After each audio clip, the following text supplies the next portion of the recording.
আয়নায় সেই বিভৎস চেহারার প্রতিবিম্বটা দেখা মাত্রই চিৎকার করে উঠলাম আমি।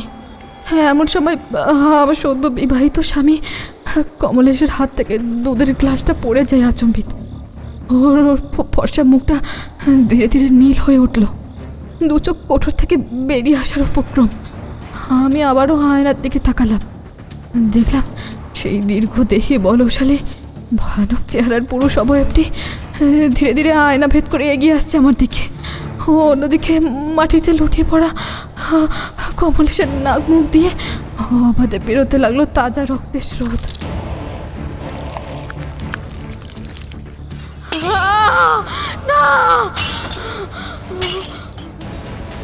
তীব্র যন্ত্রণায় ছটপট করতে লাগলো সে, এবং একটা সময় পর ধীরে ধীরে স্থির হয়ে গেল শরীরটা।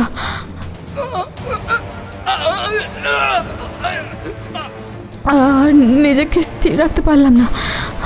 আমার ফুল সজ্জায় যে নরক সজ্জা হয়ে উঠবে কল্পনাও করতে পারিনি আমি। দেখলাম সেই ভয়ানক দানবাকৃতির বিভীষিকা তখন এক দৃষ্টে চেয়ে রয়েছিল আমার দিকে। ওর চোখের রক্তবর্ণ দৃষ্টিতে মিশেছিল এক অদ্ভুত নিষ্ঠুরতা। এরপর আমাকে চমকে দিয়ে অট্ট হাসে ফেটে পড়ল আয়নার ও প্রান্তে থাকা বিকৃত অবয়বের সেই পিশাচ। তার তীব্র ধারালো দাঁত আর রক্তরঞ্জিত ঘোলাটে চোখ আমার সারা শরীরকে অবশ করে তুলছিল। সত্যি বলছি, সেই অট্ট হাসিতে লেগেছিল শুধু মৃত্যু আর প্রতিহিংসার স্বাদ। ধীরে ধীরে ঘরে জ্বলতে থাকা হ্যারিকেনের আলোটা কমে আসতে লাগলো। অন্ধকার যেন গ্রাস করতে লাগলো আমায় একটু একটু করে। আমি অসার হয়ে মাটিতে লুটিয়ে পড়লাম অচিরেই।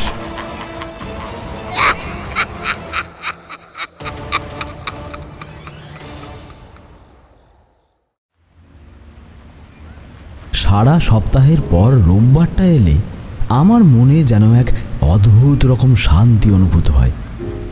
নিত্যদিনের কাজের চাপ নিমেষেই রোববারের সকালে উধাও হয়ে যায় আমার মন আর মস্তিষ্ক থেকে।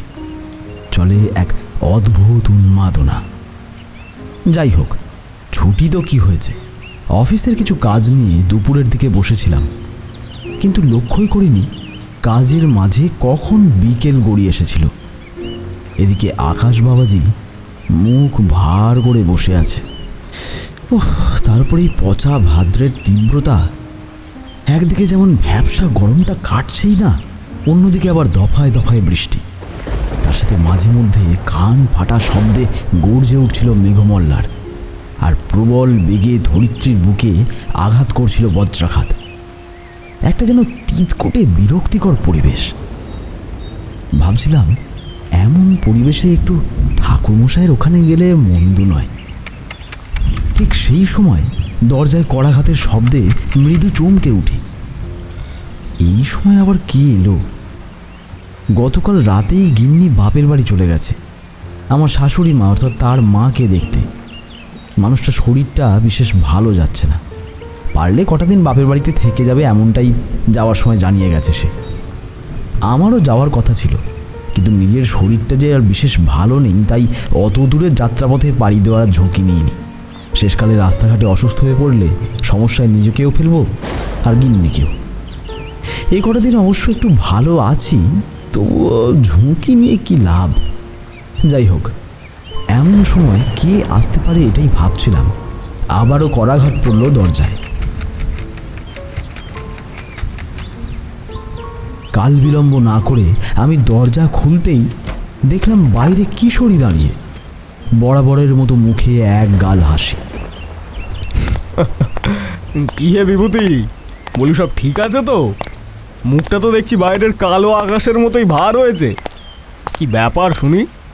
আর বৌঠানি বা কোথায়? ভেতরে ঢুকতে ঢুকতেই একসাথে এতগুলো প্রশ্নবাণ ছুড়ল কিশোরী। আমি একটা দীর্ঘশ্বাস ফেলে বললাম, সে নেই, বাপের বাড়ি গেছে। আমার শাশুড়ি মা অসুস্থ, ওনাকেই দেখতে গেছে। কিশোরী হো হো করে হেসে উঠল। আহা, এই জন্যই তো বুঝি তোমার মনটা খারাপ, তাই না? বুঝি বুঝি, গিন্নি অনুপস্থিত, মনটা তো খারাপ হবেই। আমি কিঞ্চিত হেসে মাথা নাড়লাম। না না, তেমন কোনো ব্যাপার নেই। কিশোরী বলে, তা তুমিও যেতেই পারতে।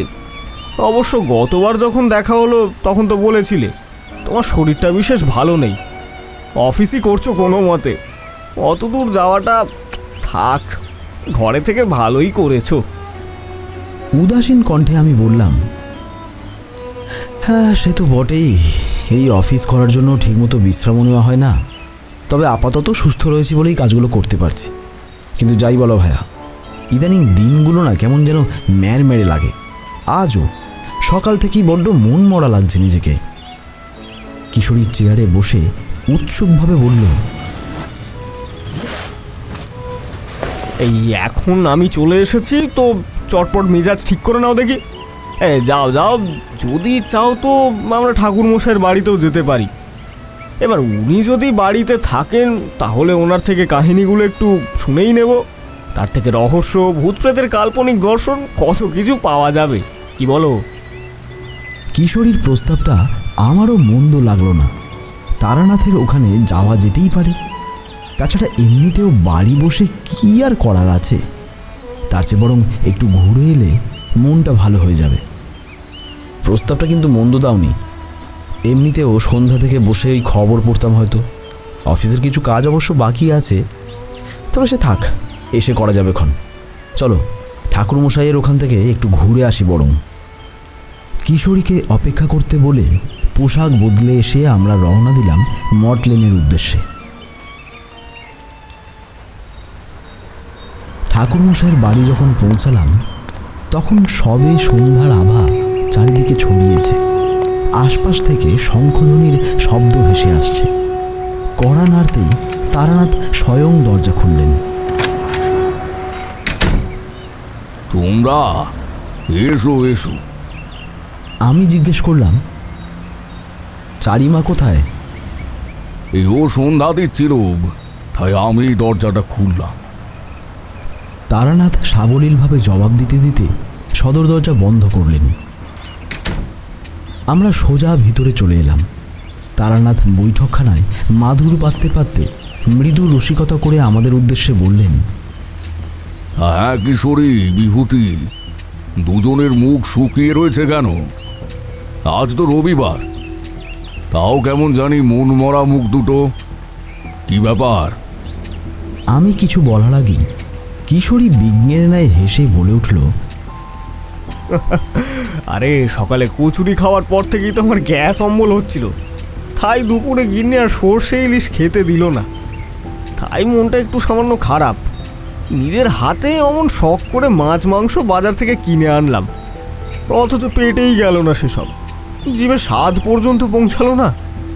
আর বিভূতির কথা যদি বলা হয়, তার মন খারাপ গিন্নি বাড়িতে নেই বলে, বাপের বাড়ি গেছে তার মাকে দেখতে, অসুস্থ যেহেতু। এতগুলো উত্তর একসাথে দেওয়ার কারণে তারানাথ একটু বিভ্রান্ত হলেও কিশোরীর কথা শেষ হতেই তিনি শব্দ করে হেসে উঠলেন। কিশোরী হে, তুমি এলে মজলিস এতটুকু বিষণ্ণ থাকে না। আর সত্যি বেশ মজা করে কথাগুলো বলো তুমি। হাসতে হাসতে বললেন তারানাথ। আমি আর কিশোরী দুজনেই গুছিয়ে বসলাম মাদুরে। কিশোরী পাসিং শো দুটো বের করে তারানাথের দিকে এগিয়ে দিয়ে বলল, আজ দুঃখিত ঠাকুরমশাই, তেলে ভাজার একটাও দোকান আমি খোলা পেলাম না, তাই তাড়াতাড়ি চলে এসেছি। ওই পাসিং শো হাতে নিয়ে হো হো করে হেসে উঠলেন তারানাথ। ও হো, তাতে কি? মুড়ি তেলে ভাজা সঙ্গে না থাকলে কি আমার ঘটনাগুলো জমবে না? জমবে জমবে, সব জমবে। আজ আমার চারিমা তার কাকা বাবুদের জন্য বিশেষ কিছুর ব্যবস্থা করবে। এই তোমরা একটু বসো। এই বলে তারানাথ মিনিট কয়েকের জন্য ঘর থেকে বেরিয়ে গেলেন। বিশেষ কিছু কথা শুনে একটু আশ্চর্যচকিত হলাম আমরা। তবে বুঝলাম আজ ঠাকুরমশাই বেশ খোশ মেজাজেই আছেন। ভালোই হলো, কিশোরী দুহাতের তালু ঘষতে ঘষতে বলল, তার মানে আজ দারুণ কোনো রোমাঞ্চকর ঘটনার সম্মুখীন হতে চলেছি আমরা, তাই তো? আমি মৃদু হেসে বললাম, যাক, অবশেষে তুমি ঠাকুরমশাইয়ের ঘটনাগুলোকে গল্প না বলে ঘটনা বলতে শুরু করলে। তবে ঠাকুরমশাই তোমার কথাটা শুনলে বেশ খুশি হতেন। কিন্তু আমার কথা শেষ হতেই তারানাথ ঘরে ফিরলেন। হাতে ধরা ট্রেতে 3টে চায়ের কাপ রয়েছে। আমাদেরকে দেখে মৃদু হেসে তিনি বললেন, চারিমা তোমাদের জন্য বিশেষ কিছুর আয়োজন করছে, একটু বসো, এক্ষুনি হয়ে যাবে। আমরা একটু অবাক হলাম। কিশোরী জিজ্ঞেস করলো, তা আজ কি গল্প শুরু করবেন ঠাকুরমশাই? বলেই জিভ কাটল সে। ভুল সংশোধন করে নিয়ে আবারও বলল, এই মানে কি ঘটনা? তারানাথ একটু বিরক্তি নিয়ে কিশোরীকে দেখে দীর্ঘশ্বাস ফেললেন। তোমরা তো ভাবো যে এগুলো আমার মন গড়া গল্প। সে ভাবতেই পারো, সেটা তোমাদের ব্যক্তিগত ব্যাপার। কিন্তু এই পৃথিবীতে যেমন কিছু ভালো শক্তি রয়েছে, তেমনই কিছু খারাপ শক্তির অস্তিত্ব বিদ্যমান। এইটুকু তো মানই। আমরা দুজনেই সহমত প্রকাশ করে মাথা নাড়লাম। বাইরে অন্ধকার গাঢ় হয়েছে। সেদিকে কয়েক মুহূর্ত চোখ রেখে তারানাথ বললেন, আজ এক ভদ্রলোক এসেছিলেন সকালে আমার কাছে ওনার মেয়ের কুষ্টি বিচার করাতে। তাতে এক অদ্ভুত দৃশ্য দেখলাম। ইতিমধ্যেই চারি গরম গরম সিঙ্গাড়া ভেজে নিয়ে এসেছে, সাথে আরও 3 কাপ গরম চা। আমি ইতস্তত করে বললাম, আরে এসবের আবার কি দরকার ছিল? কিশোরী যদিও উদ্বিগ্ন ছিল ঠাকুরমশাইয়ের মুখ থেকে সকালের ঘটনা শোনার জন্য। আচ্ছা, কি অদ্ভুত দেখলেন ঠাকুরমশাই? এই বলুন না একটু। তারানাথ চায়ে চুমুক দিয়ে বললেন, অদ্ভুত বলতে, লোকটা এসেছিল সেই বারাসাত থেকে ওনার মেয়ের কুষ্টি বিচার করতে। তবে একটা অদ্ভুত খারাপ যোগ দেখতে পেলাম আমি। ঠাকুরমশাইয়ের কথায় আমিও যার পরনাই কৌতূহলী হয়ে জিজ্ঞেস করলাম, কি খারাপ যোগ ঠাকুরমশাই? আপনার মুখ দেখে মনে হচ্ছে ব্যাপারটা বেশ জটিল কিছুর। মাথা নাড়লেন তারানাথ। হ্যাঁ, জটিল তো বটেই। মেয়েটির কুষ্ঠিতে বৈধব্য যোগ আছে, আর এরপর তার বৈরাগী হওয়ার সম্ভাবনাও আছে।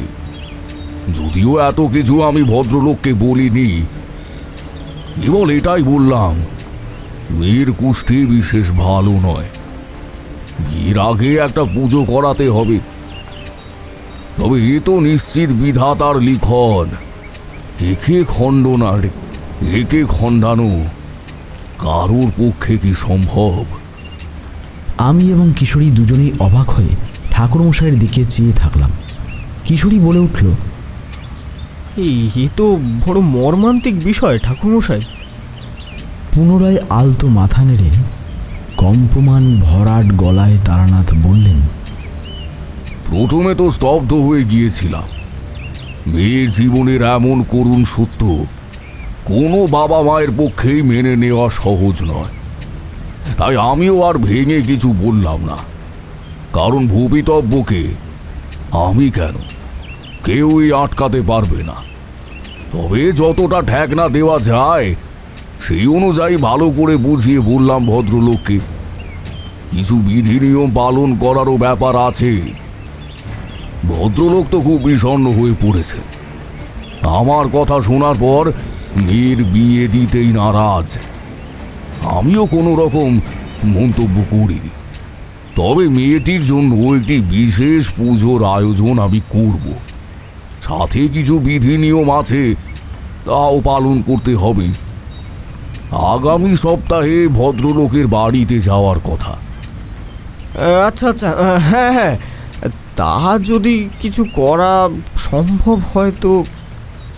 কিশোরীর কথায় তারানাথ বললেন, এখন বয়স হচ্ছে আমার, কাজেই এসবের পাঠ ধীরে ধীরে তুলে দিচ্ছি আমি। শুধু ওই একটু জ্যোতিষচর্চা আর পুষ্টি বিচারে সীমাবদ্ধ রাখি নিজেকে। তাও দেখি, অল্প বয়সী একটা মেয়ে, চোখের সামনে এমন অবস্থা দেখে তো আর জলে ফেলে দিতে পারি না। আমি এবং কিশোরী দুজনেই ওনার কথায় সায় দিয়ে বললাম, আপনি ঠিকই করেছেন। কিশোরীও সায় দিল। এই একদম ঠিক বলেছো তুমি। তবে তারানাথের মুখে একটা অদ্ভুত কালো মেঘ জমতে লক্ষ্য করলাম আমি। সিগারেটের ধোঁয়া ছেড়ে ভদ্রলোক জানালার বাইরে চেয়েছিলেন এক দৃষ্টি। আচ্ছা, কি ব্যাপার ঠাকুরমশাই, আপনি কিছু ভাবছেন নাকি? প্রশ্নটা কিশোরী করল। তারানাথ মৃদু মাথা নেড়ে বললেন, না, আসলে এই ব্যাপারটা আমাকে বহু বছর আগের একটা ঘটনা মনে করিয়ে দেয়। সেবার যে ভয়ানক বিভীষিকার সম্মুখীন হয়েছিলাম আমি, ওই অভিজ্ঞতার কথা আমি কখনোই ভুলব না। কপালে ভাঁজ পড়ল আমার। চায়ে চুমুক দিয়ে সবিস্ময়ে জিজ্ঞেস করলাম, কেমন অভিজ্ঞতা ঠাকুরমশাই? একটা দীর্ঘশ্বাস ফেলে তিনি শুরু করলেন, সম্ভবত ছুটির দিন হবে।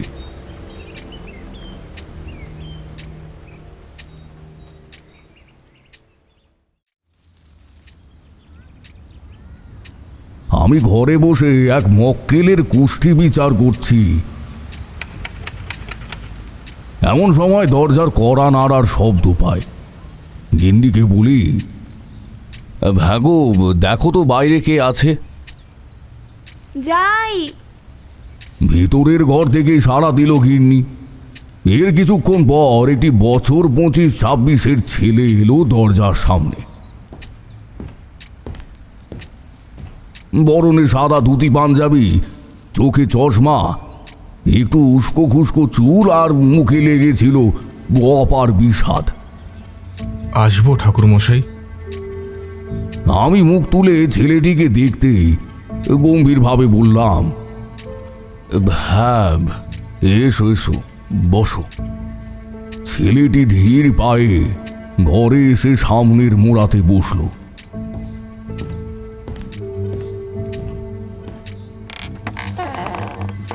আমিও তক্তাপোষের এক পাশে আমার কাজের জিনিসগুলো গোছাতে গোছাতে বললাম, কি ব্যাপার, তোমাকে তো ঠিক চিনতে পারলাম না।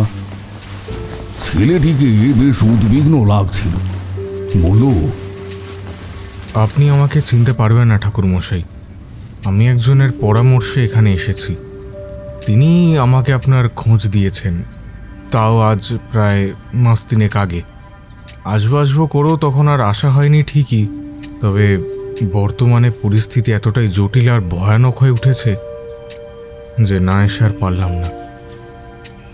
আশেপাশের পাখিদের কলতান আর বাইরের ব্যস্ত মানুষদের মৃদু কোলাহলের শব্দ কানে আসছিল আমাদের।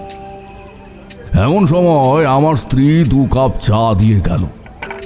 ছেলেটি বিনম্রতার সাথে বলল, এ বাবা, এসবের কি দরকার ছিল? মৃদু হেসে আমার স্ত্রী জবাব দেয়, প্রথমবার এসেছেন, খালি মুখে ফিরলে ভালো দেখায়। আমিও বললাম, আরে খাও খাও, না হলে চা ঠান্ডা হয়ে যাবে। স্ত্রী চলে গেলে যার পরও নাই দ্বিধা নিয়ে চায়ে চুমুক দিল ছেলেটি। তারপর বলল, আমার নাম বাদল বসু। আমি বাঁকুড়ার ওদিকটায় থাকি। গ্রামের নাম বৈদ্যনাথপুর। এমনিতেই আমাদের গ্রাম একটু বর্ধিষ্ণু, তবে বেশ শান্ত আর নিরিবিলি। লোকজন সব নিজের নিজের কাজকর্ম নিয়েই থাকে। প্রয়োজনীয় সকল সুবিধাও মোটামুটি রয়েছে। শুধু তাই নয়, রয়েছে প্রাকৃতিক সৌন্দর্য, দিঘি ভরা টলটলে জল, বিশাল ধান ক্ষেত আর বাসন্তী রঙে ছেয়ে থাকা সর্ষে ফুলের ক্ষেত, নীল আকাশ, সবুজ গাছগাছালি সবকিছুই প্রকৃতিমাতা যেন যত্ন করে এঁকেছেন। ছেলেটি এক মুহূর্তের জন্য চুপ করলে আমি অবাক হয়ে জিজ্ঞেস করলাম, তাহলে তোমার কথা শুনে তো মনে হচ্ছে তুমি তোমার গ্রামকে খুব ভালোবাসো। তাহলে কি এমন হলো যে এইভাবে অত দূর থেকে ছুটে এলে? অস্থির কণ্ঠে বাদল বলল, না ঠাকুরমশাই, আপাতত আমি ওই গ্রামে থাকি না। চাকরির সূত্রে এখানেই একটা মেসে আমাকে থাকতে হচ্ছে। মাঝে মধ্যে ওই ছুটি ছাটা পেলে গ্রামে যাই। কিন্তু ঘটনাটা আমার গ্রামের, বলা ভালো আমার গ্রামের বাড়িতেই ঘটেছে, এখনো ঘটছে। বাদলকে মাঝপথে থামিয়ে আমি জিজ্ঞেস করলাম, দাঁড়াও দাঁড়াও, তুমি এই শহরে চাকরি করো? আজ্ঞে, এখানে আমার কোনো অসুবিধা নেই, তবে গ্রামের বাড়িতে আমার পরিবার একটা মারাত্মক বিপদের মধ্যে পড়েছে। সেই বিপদ এতটাই মারাত্মক আর ভয়ঙ্কর যে তার জাল থেকে বেরোনো কোনোভাবেই সম্ভব হচ্ছে না আমার পরিবারের পক্ষে। আমি চা শেষ করে বললাম,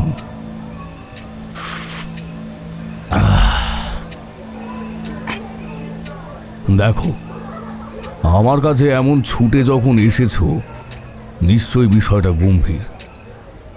তবে প্রথম থেকে সম্পূর্ণ ঘটনাটা না জেনে আমি কোনো মন্তব্যই করতে পারবো না। তাই বলছি, তুমি আমাকে প্রথম থেকেই সবটা খুলে বলো। কি ব্যাপার ঘটেছে তোমার বাড়িতে?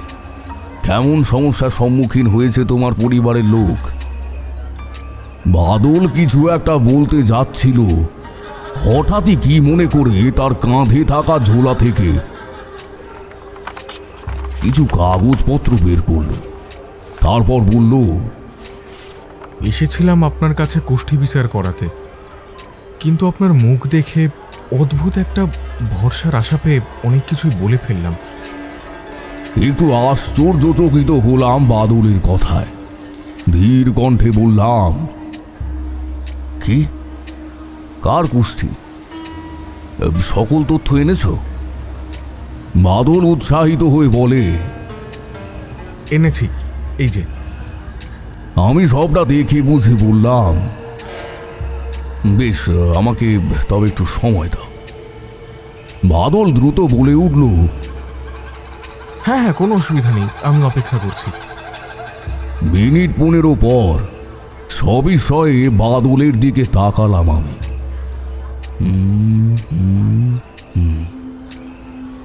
বড় জটিল।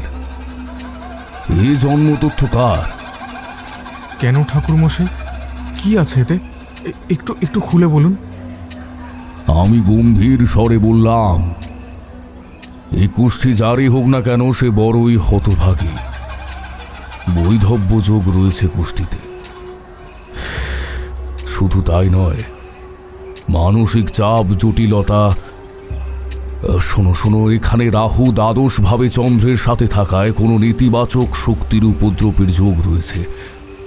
এমনকি কুষ্ঠির মালিক তার দ্বারা ভয়ানকভাবে আক্রান্ত হতে পারে। এ তুমি কার জন্ম তথ্য দিলে আমার হাতে? বাদল মাথা নিচু করে আর্দ্র কণ্ঠে বলল, আমার খুড়তুতো বোনের ঠাকুরমশাই।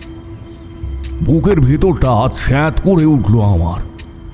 যা দেখছি কুষ্ঠিতে, তাতে মেয়েটার বাঁচারই সম্ভাবনা নেই কোনো। আমাকে অন্য মনস্ক দেখে বাদল জিজ্ঞাসা করল, কি হলো ঠাকুরমশাই? আশ্চর্য হলেন তাই না? তবে আমি হব না, কারণ আপনি যা বলছেন তা 100-র মধ্যে 100 ভাগই সত্য। কিন্তু যেভাবেই হোক আমার বোনকে বাঁচাতে হবে ঠাকুরমশাই, আর আমি জানি একমাত্র আপনিই পারবেন আমার বোনকে বাঁচাতে। আমি কয়েক মুহূর্ত হতবিহ্বল দৃষ্টিতে ছেলেটির দিকে তাকিয়ে বললাম, আমার সম্বন্ধে কে বলেছে তোমাকে? মানে কিভাবে জানতে পারলে? আমার অফিসের এক সহকর্মী, সে একবার এসেছিল আপনার এখানে হাত দেখাতে। আপনার ভবিষ্যৎবাণী অনেক উপকারে এসেছে তার। এদিকে ও আমার বাড়ির অবস্থাটাও জানতো, ওই পরামর্শ দিয়েছিল আপনার কাছে আসার জন্য। কিন্তু আমি নিজেই ওই সময় এতটা বিভ্রান্ত ছিলাম যে এতে সময়ও নষ্ট হয়েছে, পরিস্থিতি আরও জটিল হয়েছে। তাই আজ বাধ্য হয়েই আপনার কাছে এসেছি ঠাকুরমশাই। আপনি আমায় ফিরিয়ে দেবেন না। এখানে আসার আগে আপনার সম্পর্কে অনেক কিছুই জেনেছি। দয়া করে ঠাকুরমশাই, দয়া করে আপনি আমার সাথে আমার গ্রামে চলুন। হাতের ইশারায় বাদলকে থামিয়ে আমি বললাম, সে ঠিক আছে, আগে সমস্যাটা কি সেটা খুলে বলো, একদম প্রথম থেকে বলবে। একটা লম্বা শ্বাস নিয়ে ঘটনাটা বলতে শুরু করলো বাদল। গ্রামে আমাদের ভরা সংসার ঠাকুরমশাই। আমার ঠাকুরদা ভানুপ্রসাদ বসু গ্রামের মোড়ল, আর ওনার 2 ছেলে। আমার বাবা বড়, শিবপ্রসাদ বসু, গ্রামের প্রাথমিক বিদ্যালয়ে মাস্টারি করেন। আমি ওনার একমাত্র ছেলে। কাকার নাম রত্নপ্রসাদ বসু, যার কুষ্ঠি দেখালাম সে আমার কাকারই মেয়ে সন্ধ্যা। বাজারে আমার কাকার একটা চলতি মুদিখানার দোকান আছে। সন্ধ্যা কখনো কখনো ওখানে বসতো, আবার কখনো বাড়িতে মা কাকিমার হাতে হাতে সংসারের কাজও করে দিত। আমি চাকরির জন্য গ্রামে বেশি যেতে পারি না ঠিকই, তবে এতদিন একটা নিশ্চিন্তি ছিল। আমার দাদু আত্মবিশ্বাসের সাথে গ্রাম সামলাচ্ছেন, বাবা আর কাকা সংসার সামলাচ্ছেন। এক কথায় সব কুশল মঙ্গল ছিল। কিন্তু কার বাঁকা নজর যে আমাদের পরিবারের ওপর পড়ল, ওই অশুভ শক্তি আমার পরিবারকে একেবারে ভেঙে রেখে দিল ঠাকুরমশাই। এই বলে বাদল থামল। ওর চোখে স্পষ্ট জল চিকচিক করছে। একটা চুরুট ধরিয়ে আমি বললাম, বেশ। তারপর পুনরায় বলতে শুরু করলো বাদল। একদিন গ্রাম থেকে চিঠি পেলাম। বাবা লিখেছেন সন্ধ্যার বিয়ে ঠিক হয়েছে।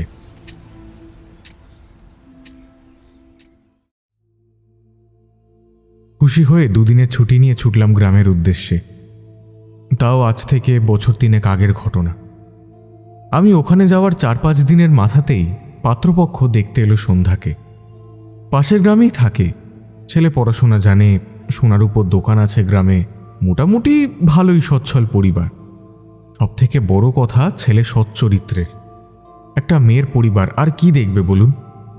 তাই আমার বাবা কাকা রাজি হয়ে যান সম্বন্ধটায়। এদিকে আমার বিয়েও ঠিক হয়েই ছিল, পাত্রী আমাদের গ্রামেরই। আশীর্বাদ হয়েই রয়েছে, তবে মনস্থির করি যে সন্ধ্যার বিয়ের পরই আমি বিয়েটা করব। এ নিয়ে একদিন বিকেলে আমার সাথে আমার মায়ের একটু কথা কাটাকাটি চলেছিল।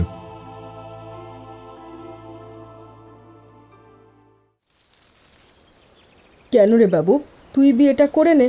সন্ধ্যার এই বছর আশীর্বাদটা হয়ে থাকুক, সামনের বছর না হয় ওর বিয়েটা হবে। তুই তো জানিস রূপার পরিবার 2 বছর ধরে অপেক্ষা করে আছে। সেই 2 বছর আগে তোদের আশীর্বাদ হয়েছে। ওরও তো একটা স্বপ্ন আছে, বল। কুয়েলি, থাক না। তোমার ছেলে বাদল বড় হয়েছে, ও নিশ্চয়ই কিছু বুঝেই কথাটা বলেছে। মায়ের রাগারাগিতে আমার বাবা চায়ে চুমুক দিয়ে বেজায় বিরক্তি নিয়ে কথাটা বললেন। এতে আমিও মাকে বোঝানোর চেষ্টা করলাম।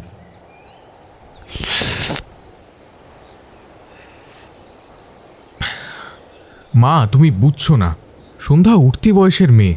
যত তাড়াতাড়ি সম্ভব ওকে পাত্রস্থ করা দরকার, তারপর যাতায়াত করুক না ও এখানে নিজের বাড়িতে। কথাটায় আরও রেগে যান মা, উল্টে বলেন, আর জোনাকি, যার সাথে তোর বিয়ে হবে তার কথা ভাব, তারও তো বয়স কম। এমতাবস্থায় আমার কাকিমা এগিয়ে এলেন। ঠিক আছে দিদি, সন্ধ্যার বিয়ে না হয় সামনের বছরই হবে, আমাদের কোনো সমস্যা নেই, শুধু ভালোই ভালোই হলেই হলো। কিন্তু আমি এবং বাবা দুজনেই কথাটায় বেঁকে বসলাম। বাবা কাকিমার উদ্দেশ্যে বললেন, না রিনা, সামনের মাসেই সন্ধ্যার আশীর্বাদের ব্যবস্থা করছি আমি। রত্নাকেও বলেছি, বাবাও জানেন। সব ঠিক হয়ে গেলে এই অগ্রাণেই ওর বিয়েটা দিয়ে দেব। আমিও বাবার কথায় সায় দিলাম। কথাবার্তা চলছিল, ঠিক তখনই সন্ধ্যা আর জোনাকি বাড়িতে ঢুকল। আসলে জোনাকি আর সন্ধ্যা ছোটবেলার বন্ধু। বয়সের দিক থেকে যদিও জোনাকি বছর 2 বড় সন্ধ্যার থেকে, তবুও বন্ধু হওয়ার সুবাদে জোনাকির পরিবার আমাদের খুব ভালোভাবেই চিনতেন, তাই ওর ঠাকুমা সম্বন্ধটা এনেছিলেন আমাদের বাড়িতে। আমারও ওকে না করার কোনো কারণই ছিল না, তাই আমিও রাজি হই।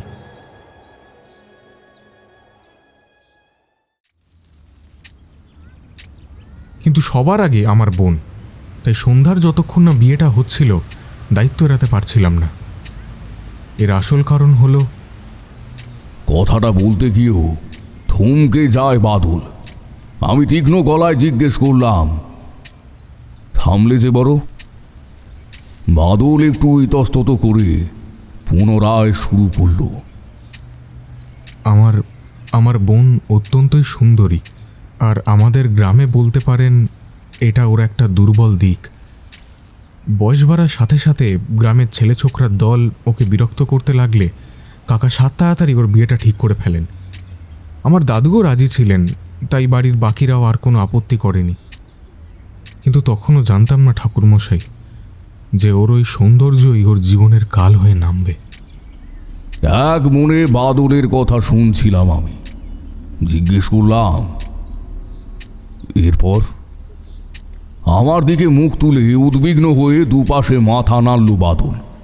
বলে, এর পরের ঘটনাগুলো জানতে হলে আপনাকে আমার বাড়িতে যেতে হবে। আপনি আমার সাথে আমার গ্রামে চলুন ঠাকুরমশাই। একমাত্র আপনিই পারেন আমার ফুলের মতো সুন্দর নিষ্পাপ বোনটাকে বাঁচাতে। বুঝতে পারলাম সন্ধ্যার সাথে ভয়ানক কিছুই ঘটেছে। জিজ্ঞেস করলাম, ওর বয়স কত? 18, কিন্তু ভীষণ নিষ্পাপ আর সরল ঠাকুরমশাই। চমকে উঠলাম।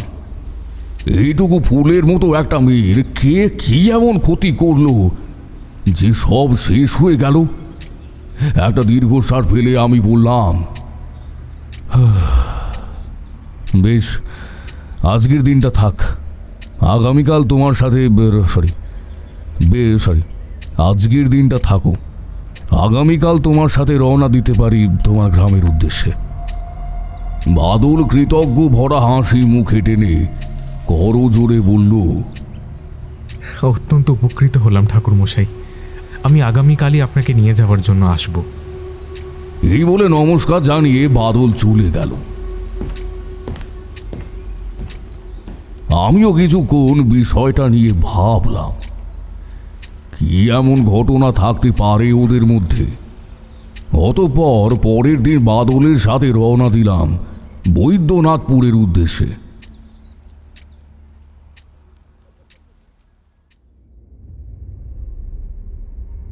খুব সুন্দর একটি গ্রাম।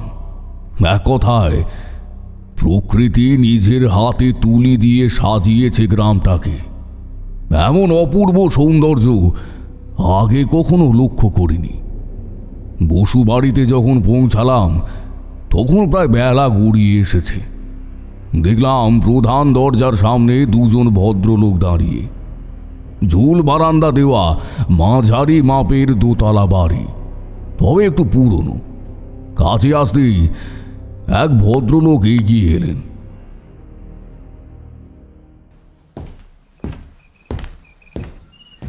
আসুন ঠাকুর মশাই, বাদল আপনার সম্পর্কে সবটাই চিঠিতে লিখেছিল। এও জানিয়েছিল আপনাকে সঙ্গে নিয়েই আসবে ও। আমি ওর বাবা শিবপ্রসাদ, আর ও আমার ভাই রত্নপ্রসাদ। আমাকে দেখে রত্নপ্রসাদও এগিয়ে এলো। আসুন ঠাকুর মশাই, ভেতরে আসুন। বৈঠকখানায় পা রাখতেই যাব, হঠাৎ একটা অদ্ভুত অস্বস্তি অনুভব হলো আমার। যেন কিছু একটা ভেতরে প্রবেশ করতে বাধা দিতে চাইছিল আমায়। কোনো অদৃশ্য এক শক্তি। বুঝতে পারলাম ঘরে নেতাবাচক কোনো শক্তির প্রভাব রয়েছে, আর স্বাভাবিকভাবে সে কোনোভাবেই চাইবে না আমি বাড়ির অন্দরে প্রবেশ করি। ব্যাপারটা এড়িয়ে ভেতরে এসে দেখলাম দুজন মহিলা এগিয়ে এলো আমার সামনে। বাদল বলে, ঠাকুরমশাই, উনি আমার মা কোহেলি দেবী, আর ইনি আমার কাকিমা রীনা দেবী। ওনারা নমস্কার জানালে প্রত্যুত্তরে আমিও নমস্কার জানালাম। রত্নপ্রসাদ বললেন, রিনা, ঠাকুর মশাইয়ের জন্য কিছু খাবার দাবারের ব্যবস্থা করো। শিবপ্রসাদও ভাইয়ের কথা সায় দিল। হ্যাঁ কুহেলি, তুমিও যাও। হ্যাঁ, আমি এক্ষুনি যাচ্ছি। এই বলে রীনা দেবী রান্নাঘরের দিকে পা বাড়ালে আমি বললাম, ব্যস্ত হওয়ার কিছু নেই, আমি বাড়িটা একটু ঘুরে দেখতে চাই। সে তো দেখবেন, আগে হাত মুখ ধুয়ে কিছু খেয়ে নিলে ভালো হয় না? বাদলের কথায় আমি মাথা নেড়ে অসম্মতি প্রয়োগ করে তারপর বলি, না না, আমি বেশিক্ষণ নেব না। ইতিমধ্যেই কুহেলি দেবী এবং রীনা দেবী রান্নাঘরে গেছেন, হয়তো খাওয়া দাওয়ার ব্যবস্থা করতে। ভেতর থেকে বাসন কোসনের টুংটাং শব্দ কানে আসছিল। আমি ঘরটা দেখার জন্য পা বাড়িয়েছি, ঠিক সেই মুহূর্তে রান্নাঘর থেকে একটি অল্প বয়সী শ্যাওলা রঙা শাড়ি পরিহিতা যুবতীকে বেরোতে দেখলাম। হাতে একটা ছোট মাটির থালা ধরা এবং তাতে একটি মাটির পাত্র রয়েছে। আমার কাছে এসে বলে, ঠাকুরমশাই, এ নিন জল। আমি পাত্রটি হাতে নিতে শিবপ্রসাদ বাবু বললেন, ও আমার হবু বৌমা জোনাকি। জল খেয়ে পাত্রটা ফেরত দিলে রত্নপ্রসাদ বললেন, এই জোনাকি মা, ঠাকুর মশাইকে ঘরটা একটু ঘুরিয়ে দেখাতো, আমি একটু দোকান থেকে ঘুরে আসি। ঠাকুর মশাই, আমাদের বিপদের কথা তো সবই জানেনি, আমার মেয়ের সাথেও দেখা করবেন। সন্ধ্যা ঘুমোচ্ছে যে। জোনাকি কথাটা বলতে আমি বললাম, তারা নেই, আগে বাড়িটা ভালোভাবে ঘুরে দেখি।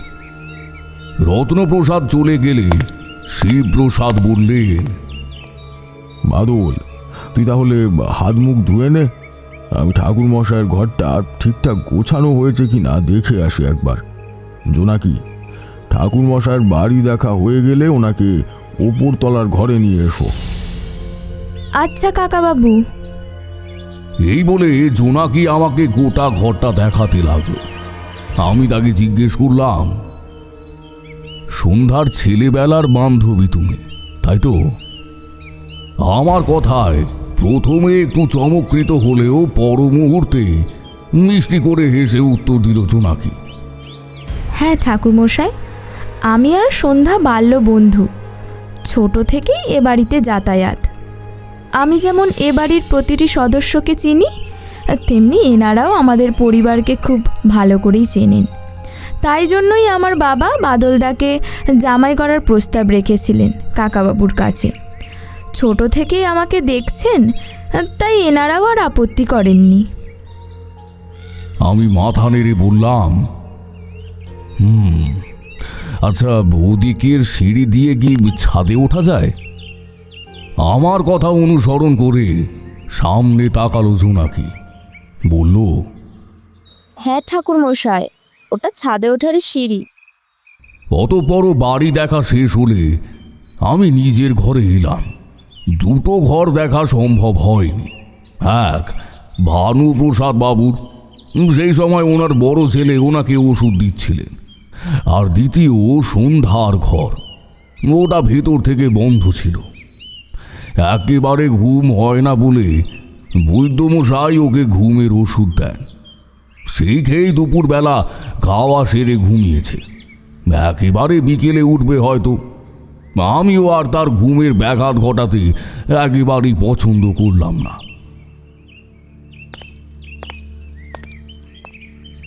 ঘরে আসতেই দেখলাম কুহেলি দেবী সুন্দরভাবে দুপুরের খাবার সাজিয়ে দিয়েছেন আমার জন্য। ভাত, ডাল, আলু ভাজা, মাছ, মিষ্টি। অন্যদিকে জোনাকিকে ঘরের কোণে দাঁড়িয়ে থাকতে দেখে রীনা দেবী বললেন, জোনাকি, জোনাকি, ঠাকুর মশাইকে জল দে, আমি বরং হেঁসেলটা একটু গুছিয়ে দিই গিয়ে। দিদি, তুমি আসবে? জোনাকি মাটির ঘড়া থেকে একটি পাত্রে জল তুলে আমার সামনে রাখল। কুহেলি দেবী ঘরে আসন পেতে বললেন, নিন ঠাকুরমশাই, আপনি খেয়ে নিন, বেলা তো কম হয়নি। আমি বরং জায়ের হাতে হাতে একটু কাজ করে দিই গিয়ে। আমি ইতস্তত করতে লাগলাম। না না, এত কিছুর কোনো প্রয়োজন ছিল না। খান ঠাকুরমশাই, জোনাকি দেখিস মা, কিছু লাগলে ঠাকুরমশাইয়ের জানাস কিন্তু। আপনি খান ঠাকুরমশাই, আমি একটু ওদিকটা দেখে আসছি। কুহেলি চলে গেলে জোনাকি আমার বিপরীতে এসে বসল। আলতো করে পাখার বাতাস করতে লাগলো। এই গ্রামে তেমন একটা বিদ্যুতের ব্যবস্থা নেই। আমি জিজ্ঞেস করলাম, আচ্ছা সন্ধ্যার সমস্যাটা কি জোনাকি? তুমি কি আমাকে একটু খুলে বলতে পারবে? সন্ধ্যার নাম শুনতেই প্রথমে একটু চমকে উঠল জোনাকি। তারপর নিজেকে সামলে বলল, সন্ধ্যার জীবন আজ থেকে 3-3.5 বছর আগে আলাদাই ছিল বলতে গেলে। তখনকার সন্ধ্যার সাথে এখনকার সন্ধ্যার আকাশ পাতাল পার্থক্য ঠাকুরমশাই। ওই সন্ধ্যা খেলতো, হাসতো, গল্প করতো, কত প্রাণ খোলা ছিল। অথচ আজ পরিস্থিতি ওর জীবনকে চরম বিপর্যস্তের মুখে এনে ফেলেছে, বিধ্বস্ত করে তুলেছে মেয়েটাকে। কি যে বলবো আপনাকে, কোথা থেকে যে শুরু করব? খেতে খেতেই আমি বললাম, বলো মা, দ্বিধান্বিত হওয়ার কিছু নেই, সবটা খুলে বলো। আমি তো সন্ধ্যাকে সাহায্য করার জন্যই এসেছি। জোনাকি চোখের জল ফেলে বলে, সত্যি সন্ধ্যার অবস্থা ভালো নয়, আপনি ওকে ঠিক করে তুলুন ঠাকুরমশাই। আসলে এসব কিছুর সূচনা 3.5 বছর আগে আমার ভাইয়ের জন্মদিনের দিন।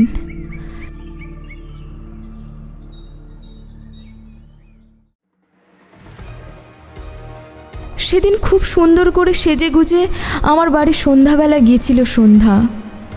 সাথে বাদলদার দাদুমশাইও ছিলেন। এক কথায় আমাদের সন্ধ্যা অপূর্ব সুন্দর দেখতে। সেদিনও অপূর্ব লাগছিল শাড়িতে। আমাকে দেখতেই জড়িয়ে ধরল।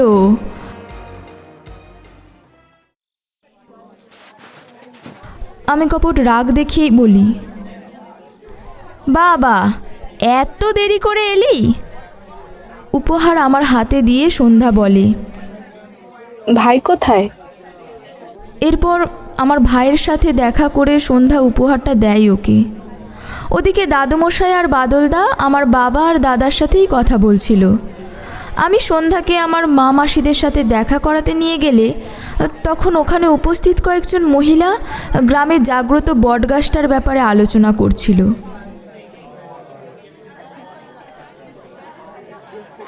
হ্যাঁ, এই পূর্ণিমায় আমি মানত করে একটা গাধা বেঁধে এসেছি তো বটগাছে। একজন মহিলার কথা কানে আসে আমাদের। সন্ধ্যাও কৌতূহলবশত এগিয়ে যায় তাদের সামনে।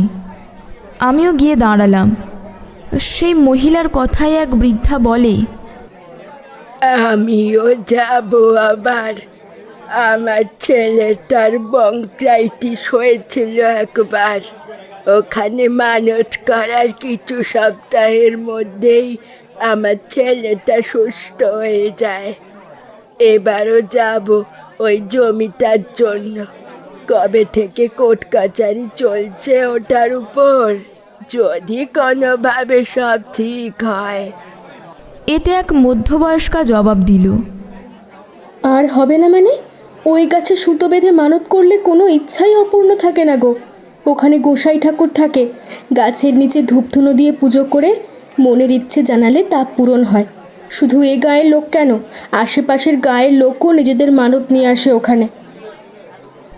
সন্ধ্যা ছোট থেকেই তেমন একটা গ্রামে কখনোই বেরোয়নি। আসলে ও বড্ড সহজ সরল মেয়ে। তারপর অত্যন্ত সুন্দর হওয়ায় ওর বাবা জ্যাঠারা খুব একটা ওকে বাইরে বেরোতে দিত না। স্কুলে ওর দাদা নিয়ে যেত। মোড়ল মশাইয়ের নাতনি বলেই একটু বাঁচোয়া ছিল, নয়তো সাধারণ ঘরের হলে ছেলে ছোকরাদের বাড়ির সামনেই ভিড় জমে যেত হয়তো।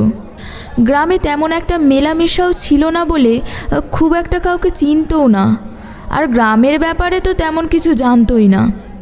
এমনকি গ্রামের কালী মন্দিরটাতেও কখনো যায়নি। তাই ওই মহিলারা যখন বটগাছের ব্যাপারে আলোচনা করছিল তখন একটু অবাকই হয় সন্ধ্যা। পরে আমাকে জিজ্ঞেস করে, হ্যাঁ রে, ওনারা কোন বটগাছের কথা বলছিল? আমি অবাক হয়ে বলি, কেন, কালীতলার সামনে যে বটগাছটা আছে ওটার কথাই তো বলছিল। তুই জানিস না গাছটার ব্যাপারে? সন্ধ্যা কাঁধ ঝাঁকিয়ে বলে, না তো। সেদিন আমরা সন্ধ্যার ছাদেই ঘুরছিলাম আর গল্প করছিলাম। হঠাৎই আমাকে সন্ধ্যা ওই গাছটার কাছে নিয়ে যাওয়ার জন্য বলে। আমি ওকে বলি, ওই বটগাছটা খুব জাগ্রত আর অনেক বছরের পুরানোও শুনেছি ওখানে গোসাই ঠাকুর থাকেন। উনি খুব ভালো। যদি কোনো দুঃখী বা যন্ত্রণায় ভরা মানুষ সৎমনে ওনার কাছে গিয়ে নিজের ইচ্ছার কথা প্রকাশ করেন তবে উনি সেই ইচ্ছে পূরণ করেন। আর যদি কোনো অসৎ ব্যক্তি ওনার কাছে মানত নিয়ে আসে তাহলে উনি রুষ্টই কেবল হন না, বরং তার ক্ষতিও করেন। বহু বছর হলো। সন্ধ্যা হাসতে হাসতে আমাকে জিজ্ঞেস করেছিল, বাবা, এত কথা তুই জানলে কিভাবে? আমাকে আমার মা ঠাকুমারা বলেছে। আচ্ছা এসব ছাড়, চল নিচে যাই। সন্ধ্যার সময় ছাদে থাকাটা ঠিক হবে না। নিচে নামতে নামতেই সন্ধ্যা জানিয়েছিল ও সামনের পূর্ণিমা তিথিতেই ওই বটগাছে লাল সুতো বেঁধে পুজো দিয়ে মানত করবে, যাতে ওর নতুন জায়গায় ভালো করে সংসার করতে পারে।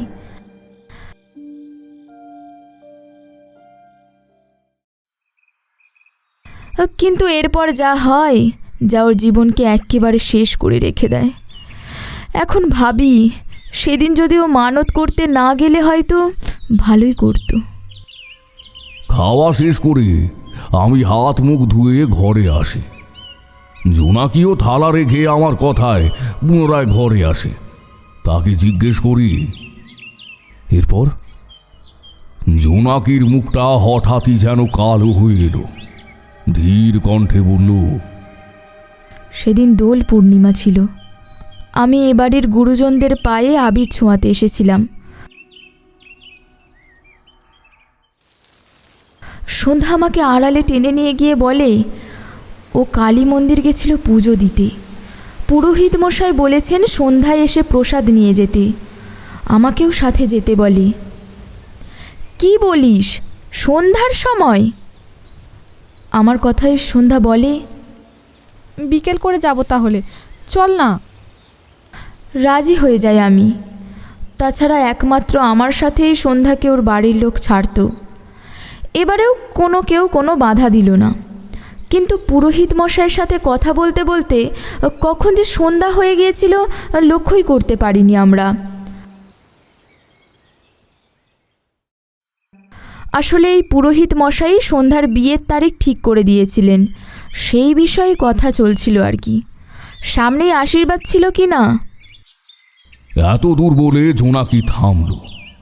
ঘোড়া থেকে সামান্য জল পাত্রে তুলে তা পান করে পুনরায় শুরু করল।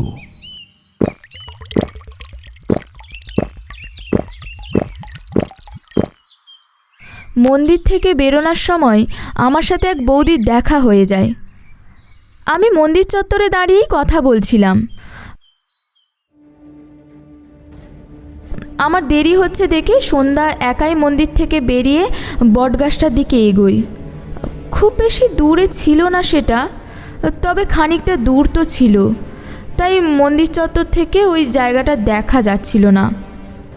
সামনের প্রবেশদ্বারের কারণে আড়াল হয়ে গিয়েছিল। আমি যদিও সন্ধ্যাকে বটগাছের অবস্থান বলে দিয়েছিলাম, তাই ভাবলাম ওর কোনো হয়তো অসুবিধা হবে না। কেবল ওর খুলে যাওয়া খোপাটা বেঁধে নিতে বলতে ভুলে গেছিলাম। সুন্দর শাড়ি, খোলা চুল আর হালকা অলংকার পরিহিতা সন্ধ্যা পূজার থালা হাতে এগিয়ে যায় বটগাছটার দিকে। সত্যি বলতে আগে কখনো পুজো পাঠ তেমন একটা করেনি। খুব একটা চালাকও নয়, সরল গোছের। বেচারি খেয়ালই করেনি যে ওর চুল আধখোলা হয়ে কাঁধের ওপর ঝুলছিল। এদিকে সেই বৌদি আমার সাথে ক্রমাগত কথা বলায় আমি বেরিয়েও কি করছে সেটাও দেখতে পারছিলাম না। কিছুক্ষণ পর দেখলাম সন্ধ্যা পূজার থালা হাতে ফিরে আসছে। সেই বৌদির থেকে বিদায় নিয়ে আমরা বাড়ির পথে রওনা দিলাম। পথে ওকে জিজ্ঞেস করলে ও জানায় যে কালীতলার সামনের গাছটায় নাকি কাদা ছিল, ও যেতে পারেনি, তাই পিছনের জঙ্গলের মুখের বটগাছটায় ধূপ ধুনো দেখিয়ে লাল সুতো বেঁধে মানত করে এসেছে, যাতে ও ভালোভাবে সংসার করতে পারে। আমার মাথায় হাত পড়ল। পথে ওকে জিজ্ঞেস করলে ওইদিকে সন্ধ্যার পর যাওয়া নিষেধ ছিল ঠাকুরমশাই, বিশেষত মেয়ে মানুষের। অথচ সন্ধ্যা খোলা চুলে ওখানে চলে যায়। ওকে আমি খুব বকাবকি করি।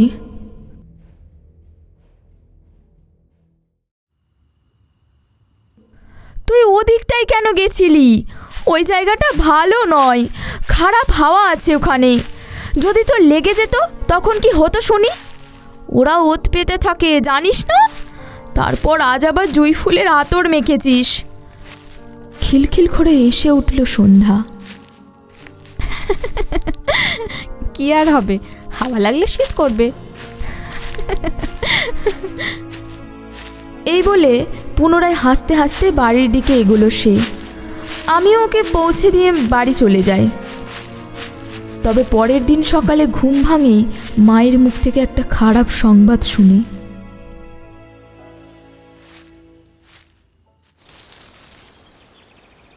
সেদিন রাতে আমারও স্পষ্ট ঘুম হয়নি, কেমন যেন ছেঁড়া ছেঁড়া ছিল ঘুমটা।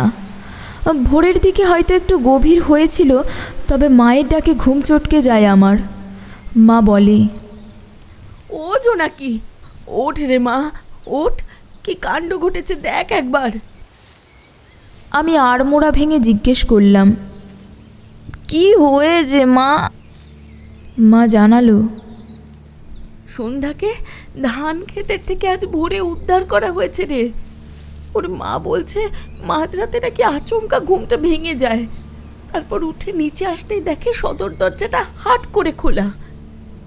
এন অদ্ভুত কাণ্ডে বাড়ির সকলেই জেগে যায়। তখন কাজের ঝিটা নাকি খেয়াল করে জানায় সন্ধ্যা নিজের ঘরেই নেই। খোঁজ খোঁজ রব পড়ে যায় বাড়িতে।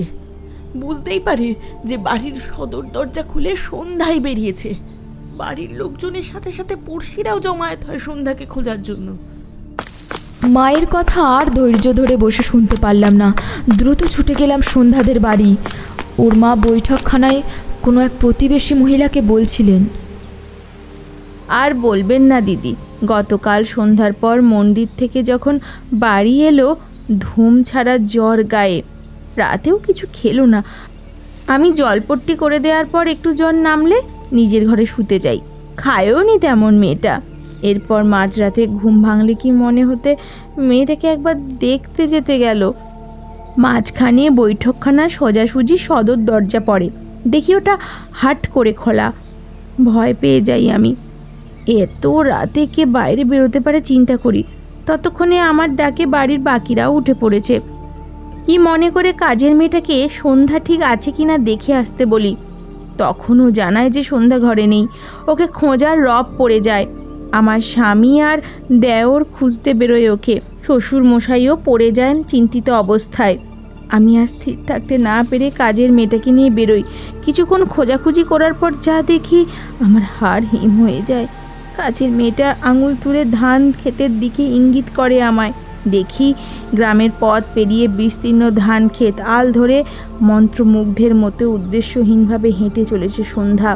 যেন কোনো হুঁশ নেই ওর। মনে হলো যন্ত্রচালিত কোনো পুতুল। দরজা খুলে যে এতটা পথ চলে এসেছিল মেয়েটা কোনো খেয়ালই ছিল না তার। ঘরে ফেরার পর যখন ওর জ্ঞান আসলো তখন চোখে ছিল কেবল এক রাস শূন্যতা। আমাকে দেখতেই রীনা দেবী এগিয়ে এলেন আমার কাছে। এই তো জোনাকি এসেছে। হ্যাঁ রে, কাল কোথায় গিয়েছিলিস বলতো? তোরা কোথায় গিয়েছিলিস? মেয়েটা এসেই জ্বরে চলে গিয়েছিল। আমি অবাক হয়ে বললাম, মন্দিরেই তো ছিলাম। সন্ধ্যা ঠিক আছে এখন? ঘুমোচ্ছে।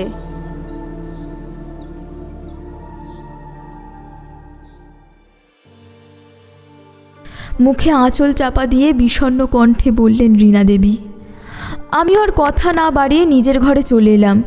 কি করব ঠিক বুঝতে পারছিলাম না কিছুই। বারংবার সন্ধ্যার ওই অবয়বটা চোখের সামনে ভেসে উঠছিল আমার। শাড়ি, হালকা অলংকারে এমনিতেই অপূর্ব সুন্দর লাগছিল ওকে।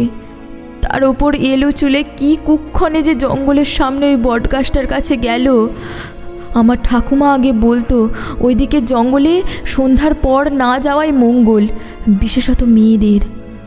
অথচ সন্ধ্যা বেমালুম চলে গেল, তাও আবার এলো কেশি হয়ে।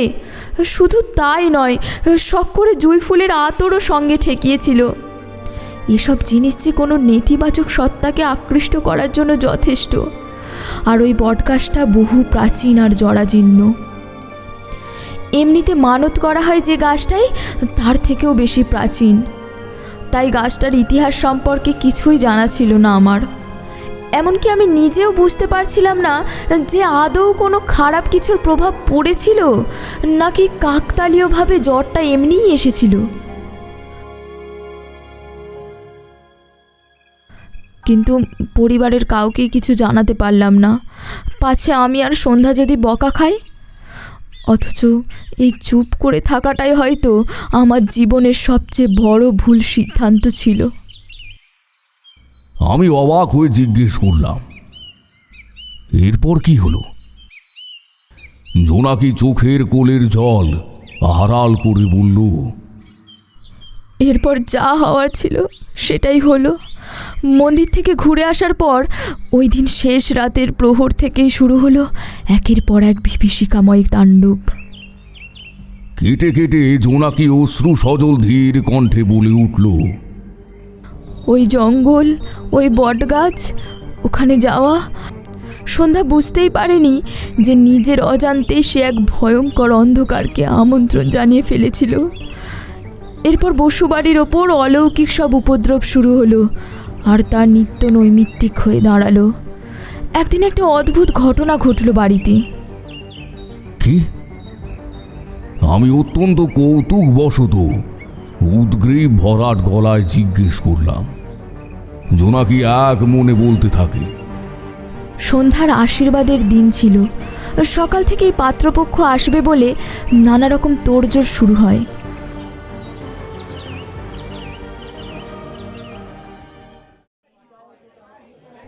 ওই ঘটনার পর তাও 2-3 সপ্তাহ কেটে গেছে। এর মাঝে পুরোহিত মশাই এসে সন্ধ্যাকে দেখেও গেছেন, বিপত্তারিণী ধাগাও বেঁধে দিয়ে গেছেন। বৈদ্যমশাইও ওষুধপত্র চালু রাখেন। এসব কারণে সন্ধ্যা একটু সুস্থ স্বাভাবিক হয়ে উঠেছিল।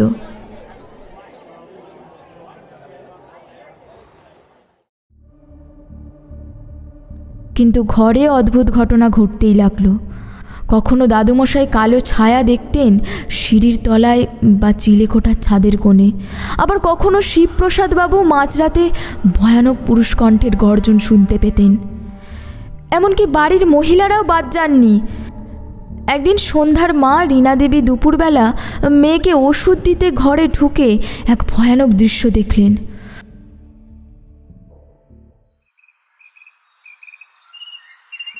সন্ধ্যা বিছানায় কাত হয়ে ঘুমোচ্ছিল, আরও ঠিক মাথার ওপর একটা বারান্দা লাগোয়া জানলা ছিল।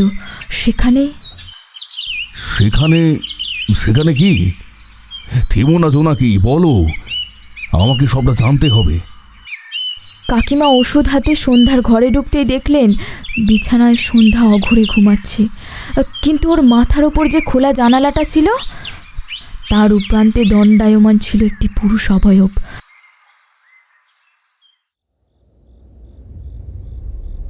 স্বাভাবিকের চেয়ে বেশ লম্বা, জটাধারী এবং খোয়াটে সাদা ভয়ানক চেহারা বিশিষ্ট ছিল সে। কালো পুরু দুটো ঠোঁট সামান্য খুলতেই ধারালো ভয়ানক দাঁত প্রকাশ পেল সেখান থেকে। এমনকি সেই ভয়ানক অবয়বের চোখ দুটো আগুনের শিখার মতো জ্বলজ্বল করছিল। এক দৃষ্টে তাকে সন্ধ্যার দিকে চেয়ে থাকতে দেখে বুকের ভেতরটা কেঁপে উঠল ওর মায়ের। চেহারার উগ্র তেজ আর ভয়াবহতা দেখে কাকিমা স্পষ্ট বুঝতে পেরেছিলেন এ কোনো সাধারণ পুরুষ ছিল না। প্রচণ্ড শক্তিশালী এবং কোনো অশুভ শক্তি ছিল সেটা। অমন ভয়ানক চেহারার অবয়ব দেখা মাত্রই চিৎকার করে ওঠেন রীনা দেবী।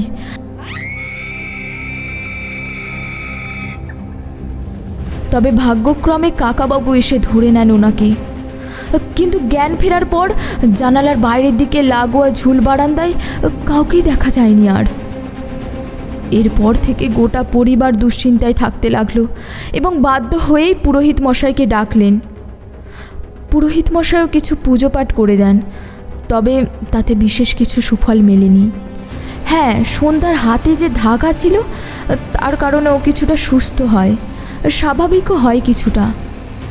কিন্তু আশীর্বাদের দিন একটা অপ্রত্যাশিত ঘটনা ঘটে এই বাড়িতে। সেদিন সকাল থেকেই বাড়ি সাজানো গোছানো আর রান্না বান্নার তোড়জোড় চলছিল। আমিও সন্ধ্যাকে সুন্দরভাবে সাজিয়ে দিলাম। শাড়ি গয়নায় সত্যিই অপরূপা লাগছিল মেয়েটাকে।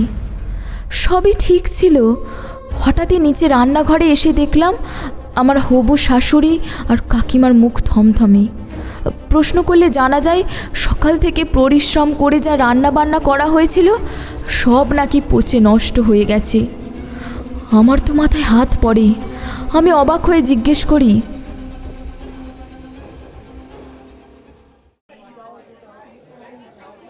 কি বলছো কাকিমা? এই তো কিছুক্ষণ আগে রান্না বান্না শেষ করলি, এই 1-2 ঘন্টার মধ্যে সব রান্না কিভাবে পুষতে পারি? আমিও তো কিছুই বুঝতে পারছি না জোনাকি। আমার মেয়েটার জীবনে কি যে হচ্ছে, এত বাধা। কাকিমাকে কান্নাকাটি করতে দেখে আমার হবু শাশুড়িমা সান্ত্বনা দেন। আরে চিন্তা করিস না, আবারও ভাত বসা না, বাকি আমি দেখছি। আশীর্বাদ শেষ না হলে তো খাওয়া দাওয়াও হবে না। ইতিমধ্যেই আশীর্বাদ শুরু হয়। আমরা সকলেই খুব চিন্তিত ছিলাম, কি হবে কিছুই বুঝতে পারা যাচ্ছে না। ভাত, সোনামুগ ডাল, বেগুনি, মাছের কালিয়া, মিষ্টি সব পচে গন্ধ ছড়িয়ে যাচ্ছিল। কাকাবাবু বাধ্য হয়ে পিছনের পুকুর ধারে ফেলে এলেন সব। এবার আশীর্বাদ শেষ হবে করছে। কাজের মেয়েটা আমায় ডেকে বলে, দিদিমণি, পরে যে ভাতটা বসিয়েছিলাম সেটাও ফ্যান ঝরাতে না ঝরাতেই দেখি পচে গেছে, এখন কি হবে গা? আমার হাত পা ঠান্ডা হয়ে এলো। সবাই ওদিকে আশীর্বাদের কাজ সারছে। পাত্রী এবং পাত্রকে আশীর্বাদ করতে ও উপহার দিতে ব্যস্ত, অথচ আর কিছুক্ষণের মধ্যেই খেতে দিতে হবে। বুঝতে পারছিলাম না কি করব, কিন্তু ঈশ্বর বোধহয় সহায় ছিলেন। পাত্রপক্ষের এক মেসমশাই বাদলদার সাথে কালী মন্দিরে ঘুরতে গেছিলেন। সেখানে খিচুড়ি, আলুর দম, লাবড়ার তরকারি ভোগ খাওয়ানো হচ্ছিল। মেসমশাই খেয়ে বাড়ি ফিরে সবার কাছে প্রশংসা করলে সবাই সেখানেই খাওয়ার ইচ্ছা প্রকাশ করে। একটু ঠাকুর ভক্ত ছিল সবাই। জ্যাঠামশাই মানে শিবপ্রসাদ বাবু আর রত্নপ্রসাদ বাবুও কোনো আপত্তি জানালেন না।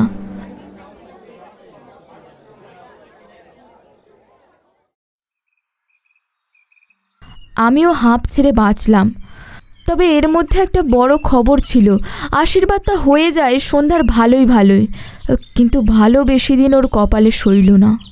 ইতিমধ্যেই জানলার বাইরে চেয়ে দেখলাম সন্ধ্যা হয়ে এসেছে।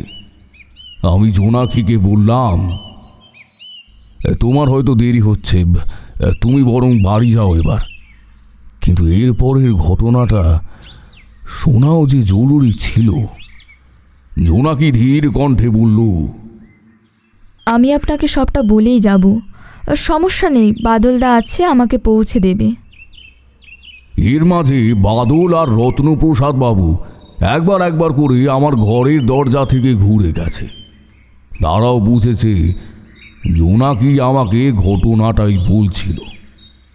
একটা ঢোক গিলে জোনাকি বলতে শুরু করলো, সত্যি সন্ধ্যার কপালে সুখ বেশি দিন টিকল না।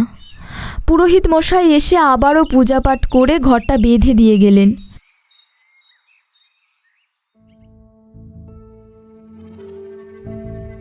এর মধ্যে সন্ধ্যারও বিয়ে হয়ে গেল। কিন্তু এরপরই ওর জীবনে নেমে এলো এক ভয়ঙ্কর ঝড়। বসু বাড়িটা তো পুরোহিত মশাই বন্ধন করে দিয়েছিলেন, কিন্তু সন্ধ্যা যে বাড়িতে পা রাখল সমস্যা শুরু হলো সেখানেই। প্রথম কিছুদিন অদ্ভুত সব কর্মকাণ্ড ঘটছিল ও বাড়িতে। সন্ধ্যার শাশুড়ি কলতলায় পা পিছলে কোমর ভাঙলেন। সদ্য রান্না করা খাবার বেশিরভাগ সময় 1-2 ঘন্টার মধ্যেই পচে যেত। সবাই ভাবল ঘরে কোনো অমঙ্গলের ছায়া নেমেছে। তা তো নেমেছিলই। বৌভাত শেষে বাড়িতে শান্তি সত্যায়ন করার মনস্থির হয়, কিন্তু বৌভাতের দিনই সব শেষ হয়ে গেল।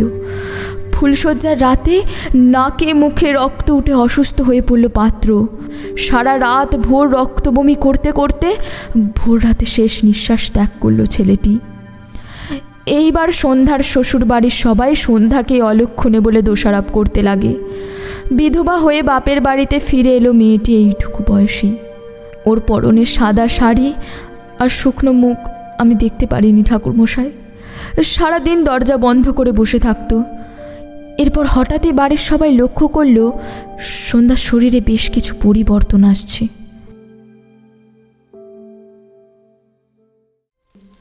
ওমা, এই সন্ধ্যা, তোর চুলের এরকম অবস্থা কেন? এত জট পড়েছে, তুই কি চুল টুল আঁচড়াস না ঠিক মতো?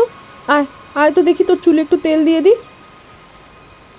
কিন্তু অসংখ্যবার চুলে তেল দেওয়ার সত্ত্বেও সেই চুল আর আগের মতো রেশম ঘন থাকলো না। ধীরে ধীরে তা জটা জুটধারী হয়ে উঠল। চেহারাতেও কেমন যেন একটা বৈরাগী ভাব ধরা পড়তে থাকে। বাড়ির কেউই কিছুই বুঝতে পারে না। একমাত্র নাতনির এমন অবস্থা সহ্য করতে না পেরে অসুস্থ হয়ে পড়লেন ভানুপ্রসাদ বাবু। কিন্তু অনেক চিকিৎসক বৈদ্য দেখিয়েও সেই অসুস্থতা যে কী তা ধরা পড়ে না, এবং তার সঠিক চিকিৎসাও সম্ভব হয়ে ওঠে না। ধীরে ধীরে দুর্বল শীর্ণকায় হয়ে পড়ে ওনার শরীর।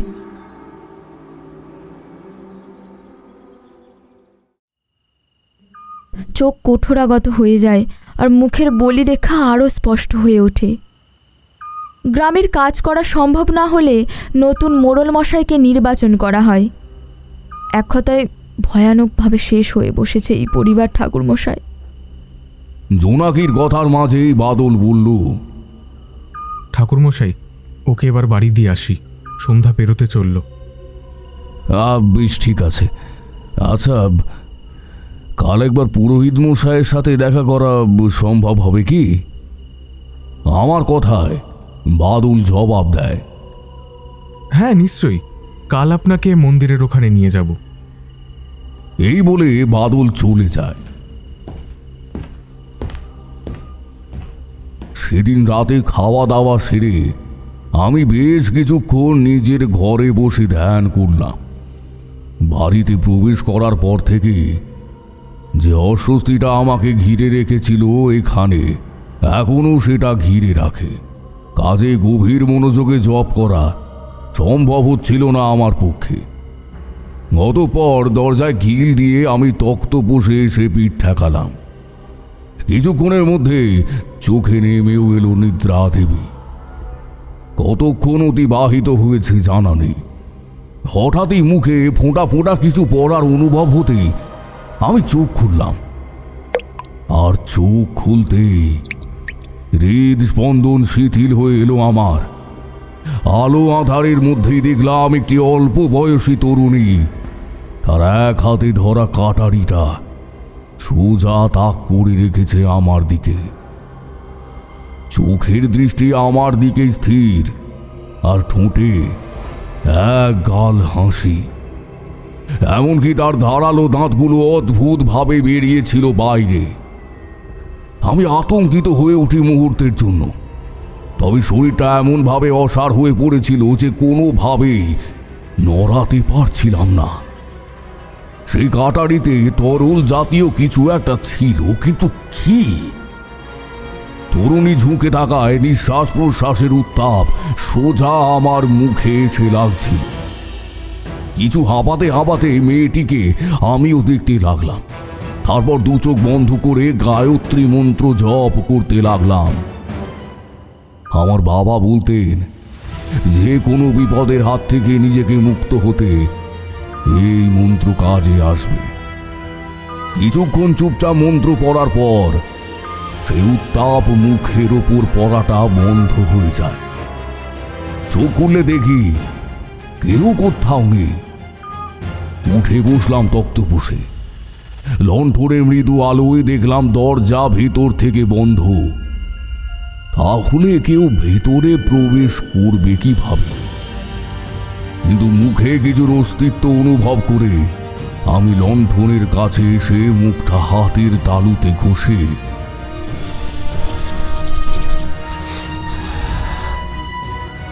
আলোর কাছে আনতেই চমকে উঠলাম। সত্যি দম বন্ধ হয়ে আসার উপক্রম হয় আমার। হাতে লালচে আষ্টে গন্ধ ভরা তরল।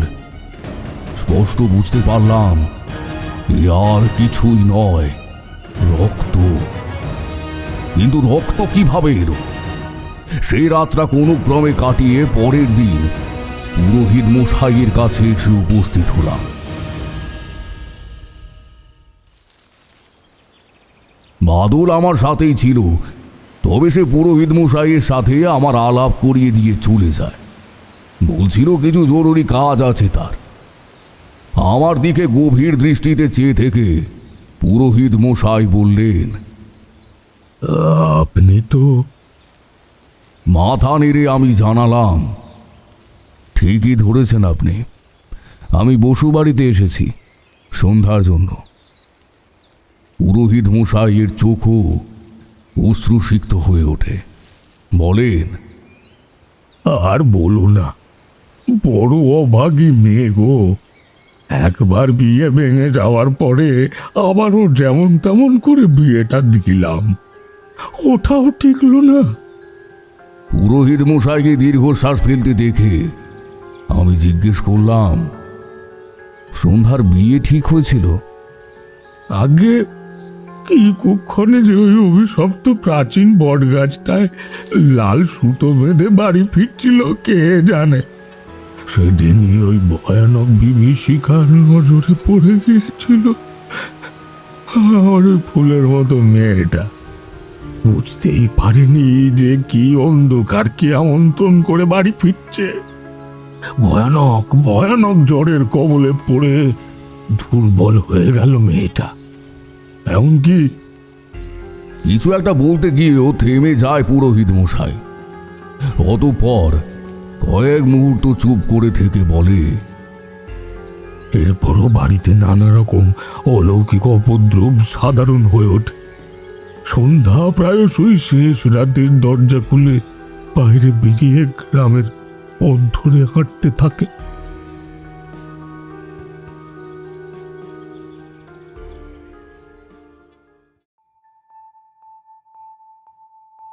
ওকে ঘরে আনার পর দেখা যেত ওর চোখ মুখ লাল হয়ে ফুলে বিভৎস হয়ে থাকতো।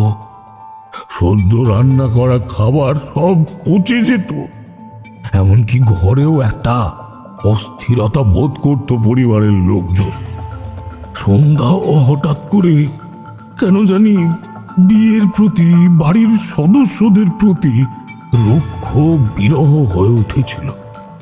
এবং তখনই মরার ওপর খাঁড়ার ঘা হয়ে অসুস্থ হয়ে পড়লেন ভানুপ্রসাদ বাবু।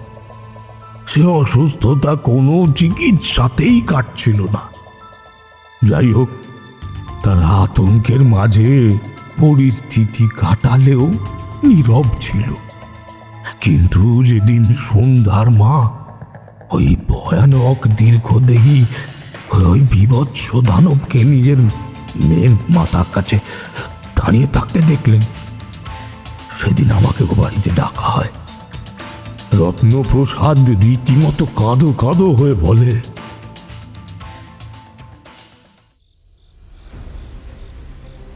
পুরোহিত মশাই, কি সমস্যায় পড়েছি আমরা নিজেরাও বুঝে উঠতে পারছি না। বাস্তু দোষ নাকি অন্য কিছু, আপনি একটু দেখে দিন না। আমি বাড়িতে ঢুকেই চমকে উঠলাম। মুখে নেমে এলো ঘোর কালো অন্ধকার।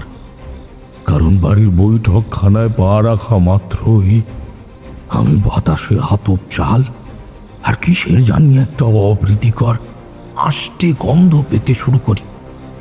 কয়েক মুহূর্ত আমি বাড়ির চারপাশটা চুরকি কাটার পর একটা সূক্ষ্ম ধারণা ফুটে ওঠে আমার মনে। তবে তা সেই মুহূর্তেও বাড়ির কাউকে বলতে পারিনি। শুনলে যে তারা ভিড়মি খেত। আমি নিজেই জঙ্গলের ধারে থাকা সেই প্রাচীন বটগাছটার কাছে গেলাম। রুদ্রাক্ষের মালা জুপতে জুপতে চোখ বন্ধ করে তার কাছে কিছু একটা মন্ত্রোচ্চারণ করি, কিন্তু কোনো সুফল হয় না। এইটুকু নিশ্চিত ছিল যে ওই কাছে এমন কোনো অশুভ শক্তি ছিল যার আগমন ওই দিন সন্ধ্যার সাথেই বসু পরিবারে ঢোকে। কিন্তু রহস্যের জট সারাতে অক্ষম ছিলাম। উদাস চিত্তে ফিরে আসছি, এমন সময় মন্দিরের সামনের বটগাছটা থেকে একটা ভারী অথচ দয়ালু কণ্ঠস্বর পেলাম। আটা হতাশ হয়ে ফিরে যাচ্ছি।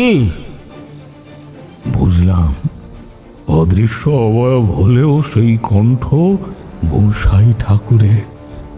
গোসাই বাবা কথা বলছেন। কে কি রে?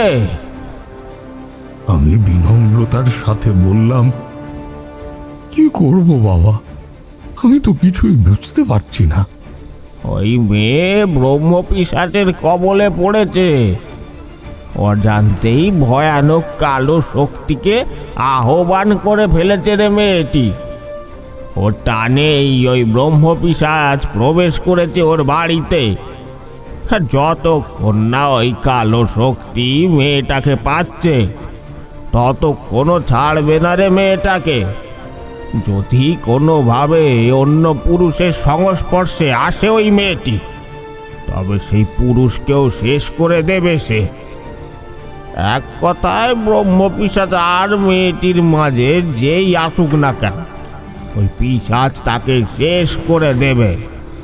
এই কারণেই বাড়ির কর্তা অজানা রোগে অসুস্থ হয়ে পড়েছেন, কারণ মেয়েটির বিয়ের জন্য তিনি পাত্র ঠিক করেছিলেন। এভাবেই ওই পিশাচ ও বাড়ির সবাইকে শেষ করবে।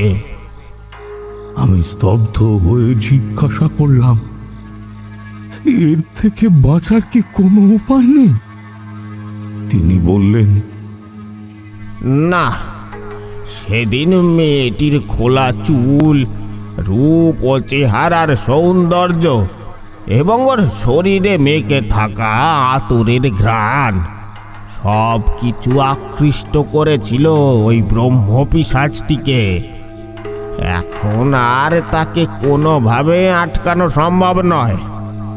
ও প্রচণ্ড শক্তিশালী একটা কালো ছায়া। কথা শুনে আমিও মন্দিরে ফিরে গেলাম। প্রতিনিয়ত চিন্তা করছিলাম কিভাবে ওই মেয়েটিকে বাঁচানো যায়। অতঃপর পূজা পাঠ যেভাবেই হোক না কেন ওই পিশাচের প্রভাব থেকে মুক্ত করলাম আমি ওই সন্ধ্যা এবং ওই পশু বাড়িকে। তবে আমি তো বুঝিনি তা ছিল সাময়িক। সন্ধ্যার বিয়ে হতেই ওর স্বামী মরল। বৈধব্য বেশই ফিরে এলো ওইটুকু মেয়েটা, আরো পাথর হয়ে গেল। ওর স্বভাবে আমি একটা বৈরাগী ভাবও লক্ষ্য করতাম। এমনকি অতি সুন্দর এক ঢাল চুলে মেয়েটার জটা পড়তে লাগলো। কাটাও যেত না, কাটতে গেলেই সে মারাত্মক যন্ত্রণা হতো। ভানুপ্রসাদও দিনে দিনে আরো অসুস্থ হতে লাগলো। বাড়ির পরিবেশেও একটা নেতিবাচক প্রভাব দেখা যায়। তবে সবচেয়ে বেশি যা অস্বস্তিদায়ক ছিল তা হলো সর্বক্ষণ কাকের চিৎকার, দিনে রাতে প্রতি সময়। একদিন শিবপ্রসাদ ঘুমোচ্ছে, হঠাৎই রাতের নিস্তব্ধতাকে ভঙ্গ করে সেই কাকের কর্কশ ডাক শুরু হলো। মনে হচ্ছিল কালো মেঘের মতো হাজার হাজার কাক বাড়িটাকে ঘিরে ধরে এক নাগাড়ে চিৎকার করছে।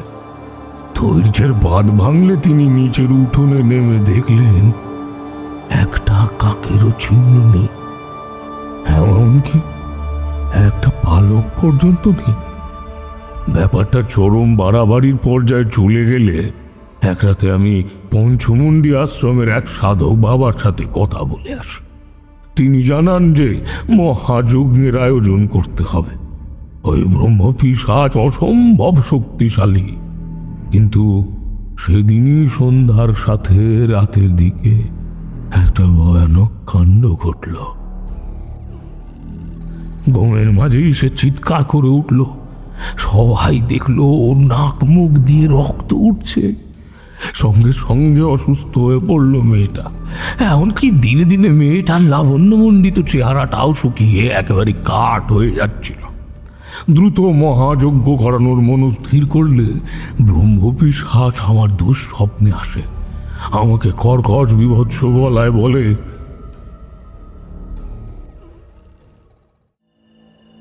সন্ধ্যার সাথে আমার বিয়ে হলে তবেই আমি ওর পরিবারকে মুক্তি দেব। শুধু শুধু মুক্তি নয়, ধন ও সম্পদে ভরিয়ে দেব তাদের। এমনকি এমনকি সন্ধ্যার ভবিষ্যৎ উজ্জ্বল করে তুলব আমি। জ্ঞান আর আকাঙ্ক্ষা, আনন্দ, কোনো কিছুরই খামতি থাকবে না ওর জীবনে। তা না হলে সবাইকে এক এক করে শেষ করে দেব আমি। এই ভয়ঙ্কর সতর্কবার্তা শুনে আমার হাত পা ঠান্ডা হয়ে যায়।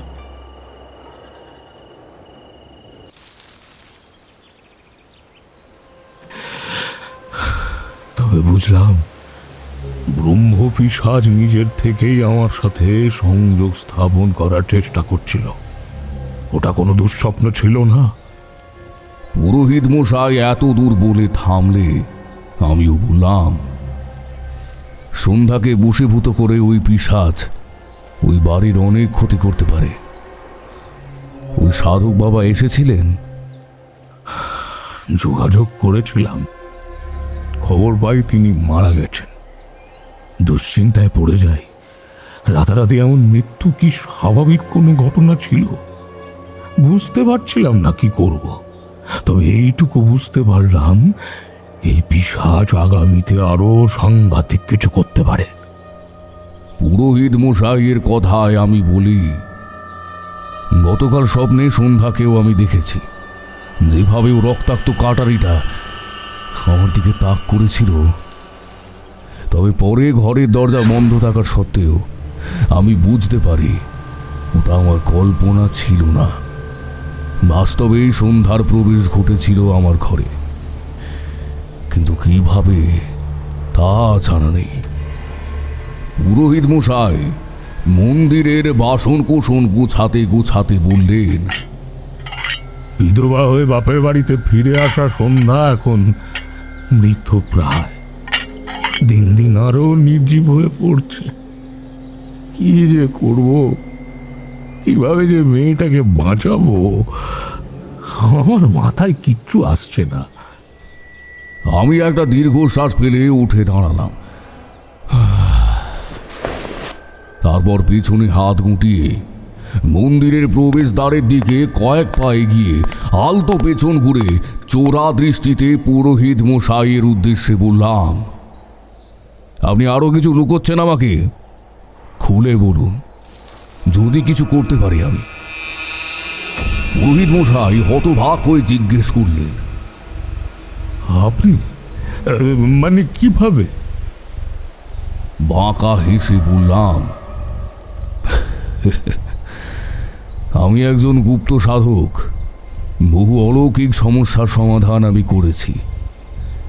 বীরভূমের হাকিনী সিদ্ধা মাতু পাগলির সংস্পর্শে এবং মধুসুন্দরী দেবীর অশেষ কৃপায় আমার মাঝে যে দিব্য শক্তি রয়েছে, তার সাহায্যে বুঝতে পেরেছি। আপনি বলুন। পুরোহিত মশাই আতঙ্কিত গলায় বললেন, সন্ধ্যার সাথে অলৌকিক ঘটনা ঘটতো তা তো বটে, সেই সাথে শারীরিক নিগ্রহেরও শিকার হয় মেয়েটা। প্রথম কিছুদিন গভীর রাতে ঘুমের মাঝেই ওর মনে হতো অদৃশ্য কেউ একজন অবাঞ্ছিতভাবে স্পর্শ করছে ওর শরীরটাকে। বড্ড অস্বস্তি নিয়েই সকালে ঘুম ভাঙত ওর। কখনো কখনো বেলাও হয়ে যেত। এমনকি ওর হাতে, গলায় এবং ঘাড়ে অদ্ভুতভাবে কালো আঘাতের দাগও আমি দেখতে পেয়েছিলাম। প্রথমে ওর মা ঘাবড়ে যান, ওর বাড়ির সকলেই ঘাবড়ে যান, কিন্তু আমি বুঝতে পারছিলাম হোক না হোক সন্ধ্যার উপরে কোনো ভয়ানক কালো ছায়ার প্রভাব পড়েছে, আর এই কারণেই মেয়েটা দিনে দিনে শীর্ণ কায় হয়ে পড়ছিল। আমি কাল বিলম্ব না করে দ্রুত পূজা পাঠের মাধ্যমে একটা রক্ষা কবচ পরিয়ে দিলাম সন্ধ্যাকে। এরপর সে সুস্থ হয়ে ওঠে ঠিকই, তবে তা যে সাময়িক ছিল সেটা আমি বুঝতে পারিনি। কয়েক মুহূর্ত নীরবতা বজায় থাকলো মন্দিরে। বললাম, এখন উপায় কি? ওই ব্রহ্ম পিশাচের কবলে পড়ে আরো একজনের জীবন নষ্ট হয়েছিল।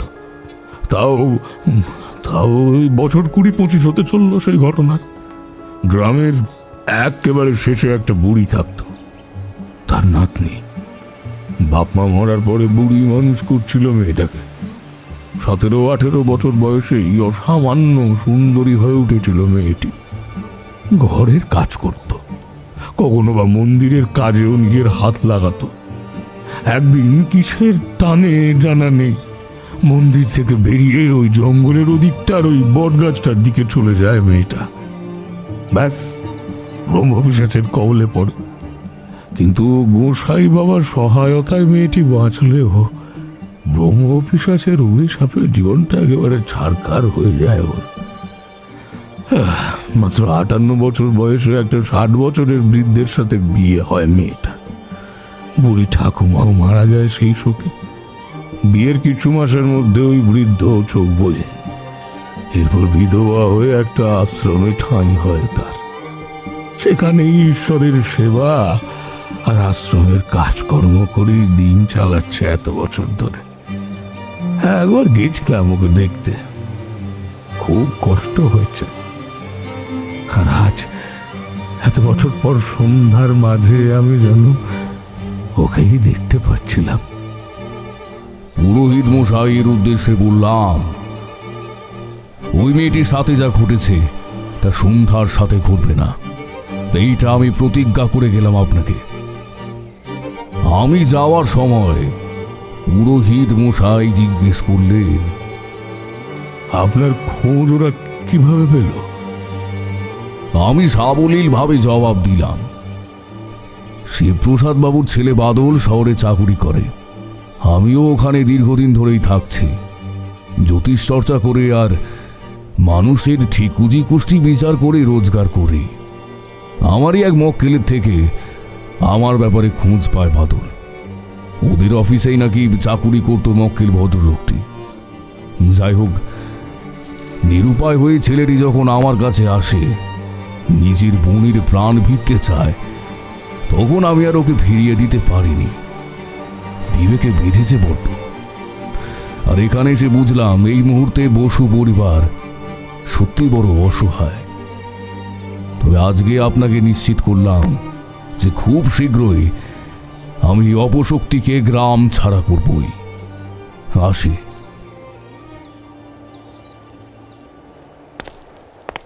পুরোহিত মশাইয়ের থেকে যখন বিদায় নিলাম তখন দুপুর পেরিয়েছে। কিছুক্ষণ সেই বট গাছের সামনে এসে দাঁড়ালাম। তারপর তার সামনের মাটি খানিকটা নিজের হাতের তালুতে রাখতে একটা অদ্ভুত গন্ধ নাকে এলো। আশ্চর্যচকিত হলাম এই ভেবে যে তা কোনো দুর্গন্ধ ছিল না, অথচ এমন গন্ধ সারা ভূভারতের কোথাও সৃষ্টি হয়েছে বলে আমার অন্তত মনে পড়ছে না। তীব্র মহাচ্ছন্নময় এমন সময় চোখের সামনে আবঝা একটা কালো অবয়ব উঁকি দিয়ে সঙ্গে সঙ্গে কোথায় যেন মিলিয়ে গেল। বুঝলাম না, তা আমার মনের ভ্রম ছিল নাকি সত্যি বাস্তবে চোখের সামনে এমন কিছু দৃশ্য দেখলাম। অতঃপর মাটিটা সাথে নিয়েই আমি ফিরে এলাম বসু বাড়িতে। সন্ধ্যাকে দেখলাম, চোখের তলায় তার কালি পড়েছে, শীর্ণকায় চেহারা, চুপচাপ জানলার বাইরে চেয়ে রয়েছে, যেন কারোর অপেক্ষায় অপেক্ষারত। আমি ধীর পায়ে এগিয়ে গেলাম সন্ধ্যার কাছে। কুহেলি দেবী ঠোঁটে আঁচল চাপা দিয়ে বললেন, এতটা সময় পেরিয়ে গেল ঠাকুরমশাই, মেয়েটার সুস্থ হওয়ার নামই নেই। কোন অপশক্তির অভিশাপের কবলে যে পড়লাম আমরা, আর কবে যে মুক্তি পাবো এর থেকে। মেয়েটাকে দিদির হারিয়ে ফেলছি ঠাকুরমশাই। কুহেলি দেবীকে আশ্বস্ত করে ধীর পায়ে আমি এগিয়ে এলাম সন্ধ্যার কাছে। ওর মাথায় হাত রাখতে সারা শরীরে বিদ্যুৎ তরঙ্গ খেলে গেল আমার, যেন কেউ সতর্ক করতে চাইছে। এমনকি হৃদস্পন্দনের গতিও তীব্র হয়ে উঠছিল। শরীরে একটা ভয়ানক অস্বস্তি অনুভব করলাম। নিজেকে কোনো রকমে সামলে পুনরায় সন্ধ্যার দিকে তাকাতে ওর দু চোখে ভয়ানক ক্ষোভ লক্ষ্য করলাম। সূক্ষ্মভাবে হেসে ঠান্ডা নিচু স্বরে ও বলে উঠল, ভবিষ্যতে আমায় ছোঁয়ার চেষ্টা করবি না, তাহলে ও তোকে মেরে ফেলবে। চলে যায় এখান থেকে, ও আমাকে নিয়ে যাবে আমাকে।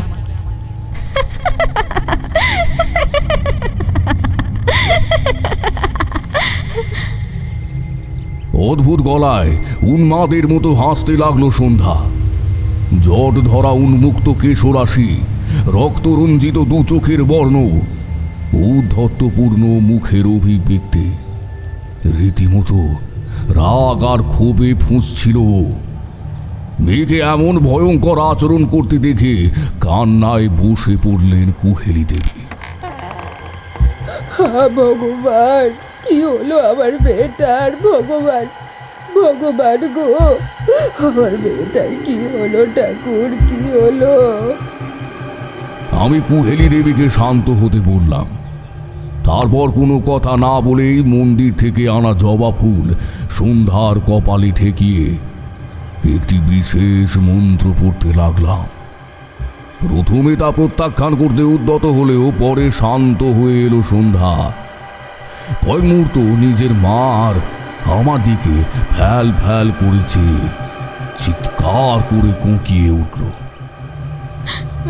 না,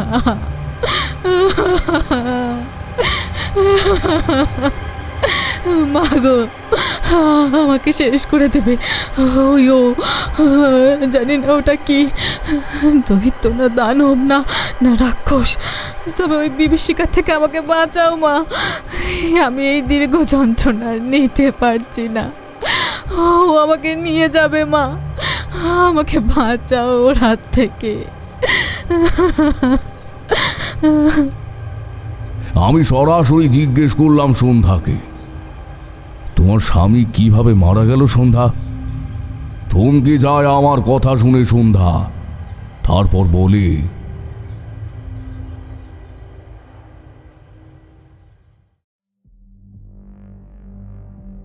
আমার ফুলশয্যার দিনটা যে আমার জীবনের সবচেয়ে নরক যন্ত্রণাময় দিন হতে চলেছিল, তা তার কয়েক ঘন্টা আগেও অনুমান করতে পারিনি। কিছু বিধি নিয়ম সারা হলে আমার শ্বশুরবাড়ির লোক আমাকে ওপরতলার একটা ঘরে নিয়ে আসে। ওটাই আমার স্বামী মানে কমলেশের ঘর। ঘরে ঢুকতেই মনটা ভালো হয়ে গেল আমার। চন্দনের সুবাসে মম করছিল ঘরটা। ননদ আর জায়েরা কিছু রসিক কথা বলার পর একটা দুধের গ্লাস রেখে চলে গেলে আমিও আরক্তি মুখে ভেতরে আসি। ঘুমটা খানিক সরিয়ে দেখলাম আমাদের শোয়ার খাটটাও গোলাপ আর রজনীগন্ধা দিয়ে ভীষণ সুন্দরভাবে সাজানো হয়েছে। লাজুক মোড়ে বিছানায় বসে কমলেশের আসার অপেক্ষা করতে লাগলাম। হঠাৎই মনে হলো ঘরে কেউ প্রবেশ করেছে। ঘুমটার আড়াল থেকেও ঘরে তার উপস্থিতি আমি অনুভব করতে পারছিলাম। পিনপতন ঘরে কেবল তার পায়ের শব্দ আর আমার নিজের হৃদস্পন্দনের শব্দ কানে আসছিল। আমার পদশব্দ খাটের কাছে এগিয়ে এলে আমি লাজুক কণ্ঠেই বললাম,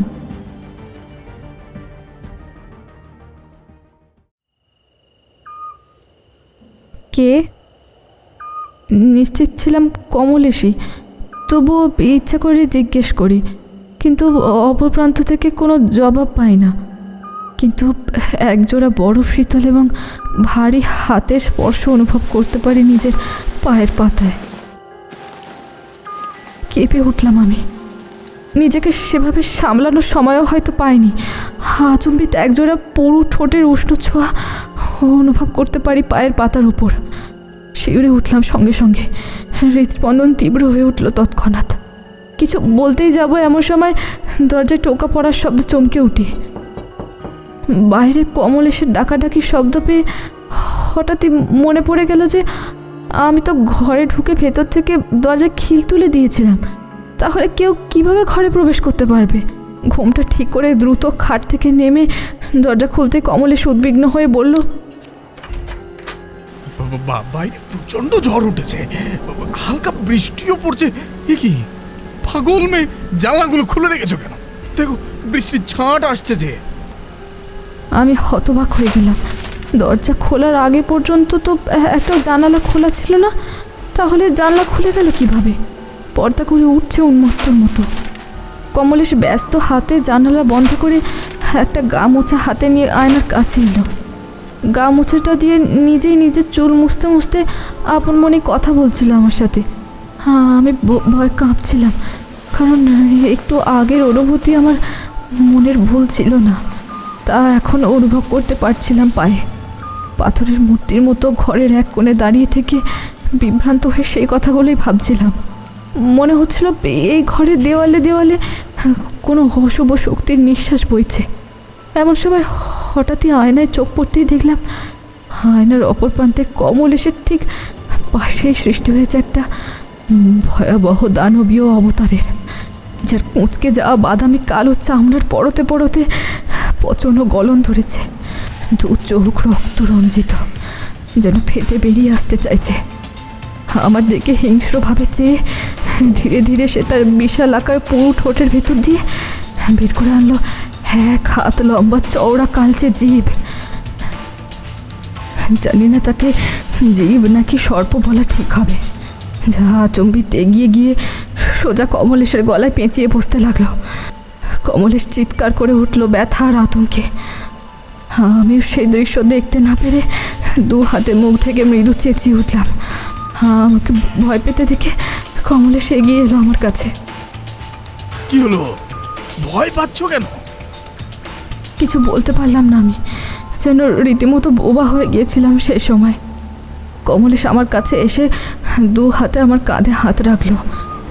ঠিক তখনই একটা ঠান্ডা হাওয়া অনুভব করতে পারি আমি। মনে হলো হাওয়াটা যেন তীব্রভাবে আষ্টপৃষ্ঠে আমাকে ঘিরে ধরছিল। দম নিতে পারছিলাম না, আমি আতঙ্কে কুঁকড়ে গেছিলাম একদম। এমনকি কমলেশ কী বলছিল তাও কানে আসছিল না আমার। খাটে বসিয়ে নরম সুরে কমলেশ বলল, আরে কি হলো আমাকে বলো না, এমন চেঁচিয়ে উঠলে কেন? এখানে জল তো দেখছি না। নাও নাও, দুধ খাও। এই বলে এদিক ওদিক চেয়ে কমলেশ আমার হাতে দুধের গ্লাসটা ধরিয়ে দেয়। তারপর আবারও আমাকে একই প্রশ্ন করলে আমি প্রসঙ্গ বদলাতে দ্রুত দুধের গ্লাসটা ওর দিকে এগিয়ে দিই। নিষ্পাপ মনে ও আমার হাত থেকে দুধের গ্লাসটা নিয়ে চুপচাপ তা শেষ করে। হাসতে হাসতে আমার ঘুমটা ঠিক করছিল। ঠিক সেই মুহূর্তেই আচম্বিত কমলেশের ফর্সা মুখটা নীল হয়ে হাসে। 2 চোখ কোটর থেকে বেরিয়ে আসার উপক্রম। কিন্তু তার থেকেও ভয়ানক ছিল কমলেশের সাথে ঘটে যাওয়া সেই বিভীষিকাময় দৃশ্যটা। 2 চোখ ঠিকরে বেরিয়ে আসার সাথে সাথে ওর নাক মুখ চোখ থেকেও গল গল করে বেরিয়ে আসছিল তাজা রক্ত। দুধের গ্লাসটা মাটিতে পড়ে ছত্রছিন্ন হয়ে গেল। সাদা দুধের সাথে মিশে যেতে লাগলো গাঢ় লাল রক্ত।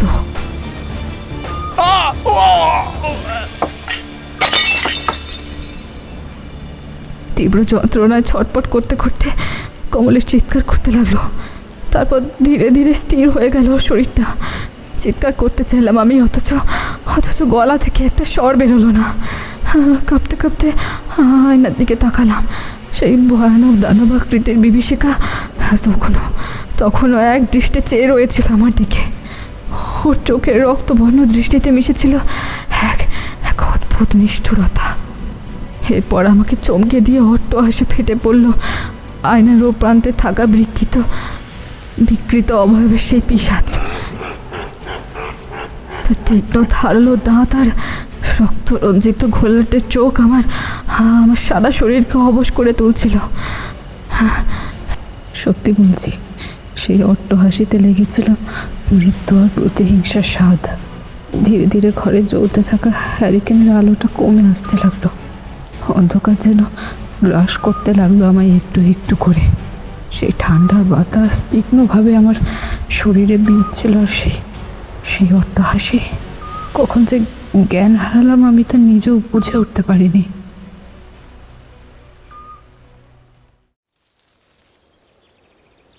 পরে জানতে পারি ও আর নেই।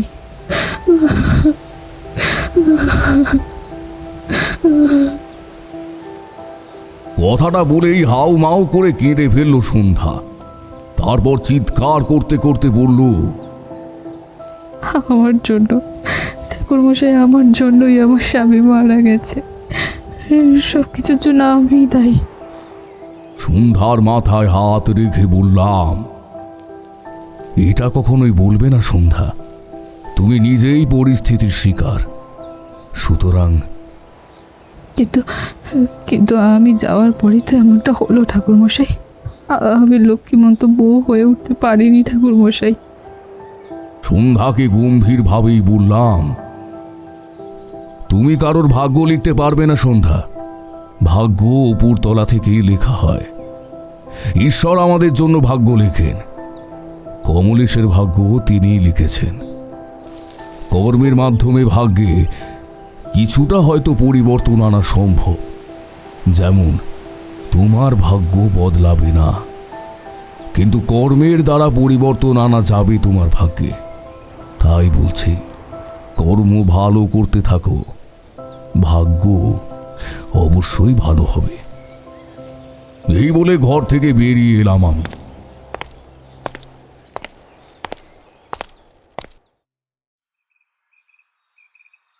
পরের দিন পুরোহিত মশাইয়ের সাথে দেখা করি। হ্যাঁ, আজই? আমার কথা শুনে চমকে ওঠেন পুরোহিত মশাই। আমি বললাম, আজই সেই মহাযজ্ঞের আয়োজন করুন। সকল তিথি নক্ষত্র গণনা করেই আমি এই সিদ্ধান্তে এসেছি। সন্ধ্যার কষ্ট যে আর চোখে দেখা যায় না। পুরোহিত মশাই বললেন, বেশ বেশ, আমি যথাসাধ্য চেষ্টা করব। আপনি কিছু চিন্তা করবেন না। কিন্তু ওই ব্রহ্ম পিশাচ যদি আপনার কোনো ক্ষতি করার চেষ্টা করে। আমি মৃদু হাসলাম। আপনার মনে হয় আমি এতক্ষণ এখানে টিকতে পারতাম? কিছু একটা বুঝে পুরোহিত মশাই বললেন, তার মানে আপনার দেহ বন্ধন করানো আছে? আমি কিছু বললাম না, কেবল হাসলাম।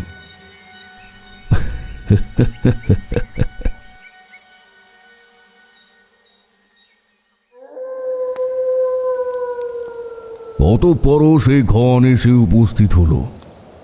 আমি মন্দিরের কাছাকাছি থাকা একটি পুষ্করিণীর কাছে আমার যজ্ঞের আয়োজন করেছিলাম। আকাশ পরিষ্কার, তবে আজ না ছিল কোনো নক্ষত্রের সমাহার, না ছিল চন্দ্রমা। চারপাশ নিঝুম নিস্তব্ধ। আমি পুরোহিত মশাইকে জিজ্ঞেস করলাম, সব আয়োজন হলো? পুরোহিত মশাই ব্যস্ত হাতে সব গোছাতে গোছাতে বললেন, মোটামুটি হয়ে গেছে ঠাকুর মশাই। হ্যাঁ, আপনি এখানটায় বসে যজ্ঞ করতে পারবেন। আমি চলি তবে। আচ্ছা। অতঃপর যজ্ঞে বসলাম। চারপাশে কেবল ঝিঝি পোকার ডাক ব্যতীত বিশ্ব চরাচরে আর কোনো শব্দ নেই। ওই ভয়ানক ব্রহ্ম পিশাচকে চিরতরে এখান থেকে দূর করা অত সহজ কাজ নয়। অথচ গুরুদেব বলতেন, কাউকে বিপদে ফেলে পালানো প্রকৃত সাধকের কাজ মোটেও নয়। তবে সন্ধ্যাকে ওই পিশাচের আবেশ মুক্ত করা সম্ভব হয়েছে, এটাই হচ্ছে বড় ব্যাপার। আর সম্ভব হবেই না কেন? বীরভূমের হাকিনী সিদ্ধা মাতু পাগলির শিষ্য আমি। মধুসুন্দরী দেবীর বিশেষ আশীর্বাদ আছে আমার উপর। আমাকে কিনা ওই নিম্ন ডামর থেকে বেরিয়ে আসা এক পিশাচ সে ব্রহ্মপিশাচ হোক আর যাই হোক না কেন, সে আমাকে বাধা দেবে এ অসম্ভব। তবে ব্রহ্মপিশাচ বিতাড়নের প্রক্রিয়া একটু জটিল। কিছু বিধি নিয়মও রয়েছে যজ্ঞের পূর্বে। সবার প্রথম তো দেহবন্ধন রাখতে হবে, যা আমার আগে থেকেই ছিল। এরপর কাদার ওপর বালি দিয়ে যে যজ্ঞের বেদি তৈরি করা ছিল তাতে আগুন ধরালাম। পুজো শুরু হলো। তবে পুজো শুরু করার সাথে সাথে টের পেলাম আশেপাশের গাছগাছালিগুলো মৃদু তালে দুলতে শুরু করেছে। একটা অজ্ঞাত শীতল বাতাস মাঝে মাঝে স্পর্শ করছিল আমায়। যজ্ঞবেদীর মধ্যে থাকা সরু সরু আখ ডালগুলো ইতিমধ্যেই সগৌরবে জ্বলতে শুরু করেছে। এক হাতে ঘি ঢালছি যজ্ঞের আগুনে এবং অপর হাতে একটি আঁশ শ্যাওড়ার ডাল নিয়ে তার সেই আহুতির উপর দাগ কাটছি। সাথে মন্ত্রোচ্চারণ তো রয়েছে। ওম হ্রিং শ্রীং বজ্রকপালিনী বিত্তকালিনী ওম। হঠাৎই বাতাস কেমন একটা গন্ধে ভরে উঠল। সেদিন ওই বট গাছের সামনের মাটিতে ঠিক যেমন গন্ধ পেয়েছিলাম অনেকটা তেমন। কি মনে হতে পুঁটলিতে ঢাকা সেই মাটি বের করে আনলাম। অসময়ে কাজে আসতে পারে এমন সময় আকাশ কাঁপিয়ে তীব্র বেগে একটা বজ্রপাত হলো। বুঝতে পারি এই সবই আমাকে বিভ্রান্ত করার চেষ্টা। এমন সময় অদূরের জঙ্গলের দিকে থাকা সে বট গাছটার থেকে প্রবল বেগে চিৎকার ভেসে আসতে লাগলো। তবে তা কোনো মানুষের কণ্ঠে চিৎকার ছিল না। আওয়াজটা ছিল বড় অদ্ভুত আর ভয়ানক। কিন্তু আমি মন্ত্র থামালাম না। দেখলাম হাওয়ার গতি তীব্র থেকে তীব্রতর হচ্ছে এবং হঠাৎই একটা ঘূর্ণিকার কিছু সবেগে হাওয়ার মাঝে এগিয়ে আসছে আমার দিকে। আমি দ্রুত সেই মাটিটা যজ্ঞের আগুনে ছুঁড়ে মন্ত্রোচ্চারণ চালু রাখলাম। দেখলাম সেই কালো ঘূর্ণির থেকে একটা সবজে নীল ছোট আভা বেরিয়ে এলো আমার কাছে। আমি মহাশক্তি মন্ত্র পাঠ করতে করতে আত্মবিশ্বাসের সাথে তীক্ষ্ণ দৃষ্টি স্থির রেখে সেই ক্ষীণ শিখাকে আগুনে বিলীন হওয়ার ইঙ্গিত দিই। কয়েক মুহূর্তের মধ্যে তা পবিত্র আগুনে সমাধিস্থ হয়। বুঝলাম এবার সে তার পবিত্র বাসস্থান ঠিক খুঁজে নেবে। আকাশের দিকে তাকিয়ে দেখলাম অমাবস্যার রাতের চেয়েও কালো আকাশটায় দু একটা নক্ষত্র ফুটেছে। সেদিকে চেয়ে আমার ঠোঁটে অজান্তেই খেলে গেল একটা মৃদু হাসি। ফেরার পথে গোসাই ঠাকুর আমার উদ্দেশ্যে বললেন, তোর ভালো হোক বৎস, তোর ভালো হোক। ওই পিশাচ নয়তো আরো যে কত মেয়ের জীবন নষ্ট করত। এই গ্রাম তোর উপকার ভুলবে না কখনো। আশীর্বাদ করি। আমিও করজোরে বট গাছটায় প্রণাম জানিয়ে বসু বাড়ির দিকে এগোলাম। এবার আমায় বিদায় নিতে হবে সেখান থেকে। ব্রহ্মপিশাচের সাপ থেকে মুক্তি পেয়েছে বসু পরিবার। সন্ধ্যাও স্বাভাবিক হয়ে আসছে। আর কোনো দুশ্চিন্তা নেই এখন।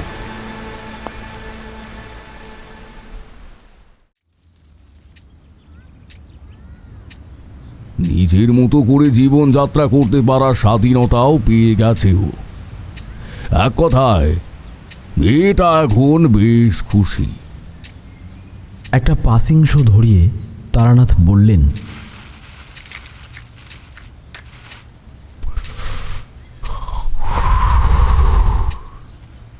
পরের দিনই আমি বসু পরিবারকে বিদায় জানিয়ে কলকাতায় ফিরে আসি। মাসখানেক পরে বাদলের সাথে সন্ধ্যা দেখা করতে এসেছিল। না, ও বাড়ির সবাই এখন ভালো আছে, সুখেও আছে। বাদলের বিয়েও ঠিক হয়েছে। আমাকে আসার আমন্ত্রণ পত্র দিয়েছিল, তবে যাওয়া হয়নি। অন্যদিকে সন্ধ্যাও গ্রামের ছোট ছোট ছেলে মেয়েদের পড়ানো শুরু করেছে। ধীরে ধীরে আগের জীবনে ফিরে আসছিল মেয়েটা। দুহাত ভরে তাকে আশীর্বাদ করি আমি। অভিজ্ঞতার কথা শেষ করতেই কিশোরী বলল, আজকের অভিজ্ঞতাটা সত্যি অন্যরকম ছিল। আমিও আবেশ ভরা কণ্ঠে বললাম, চলো বাড়ি ফেরা যাক। অতঃপর আমরা মটলেন ছেড়ে বাড়ির উদ্দেশ্যে রওনা দিলাম।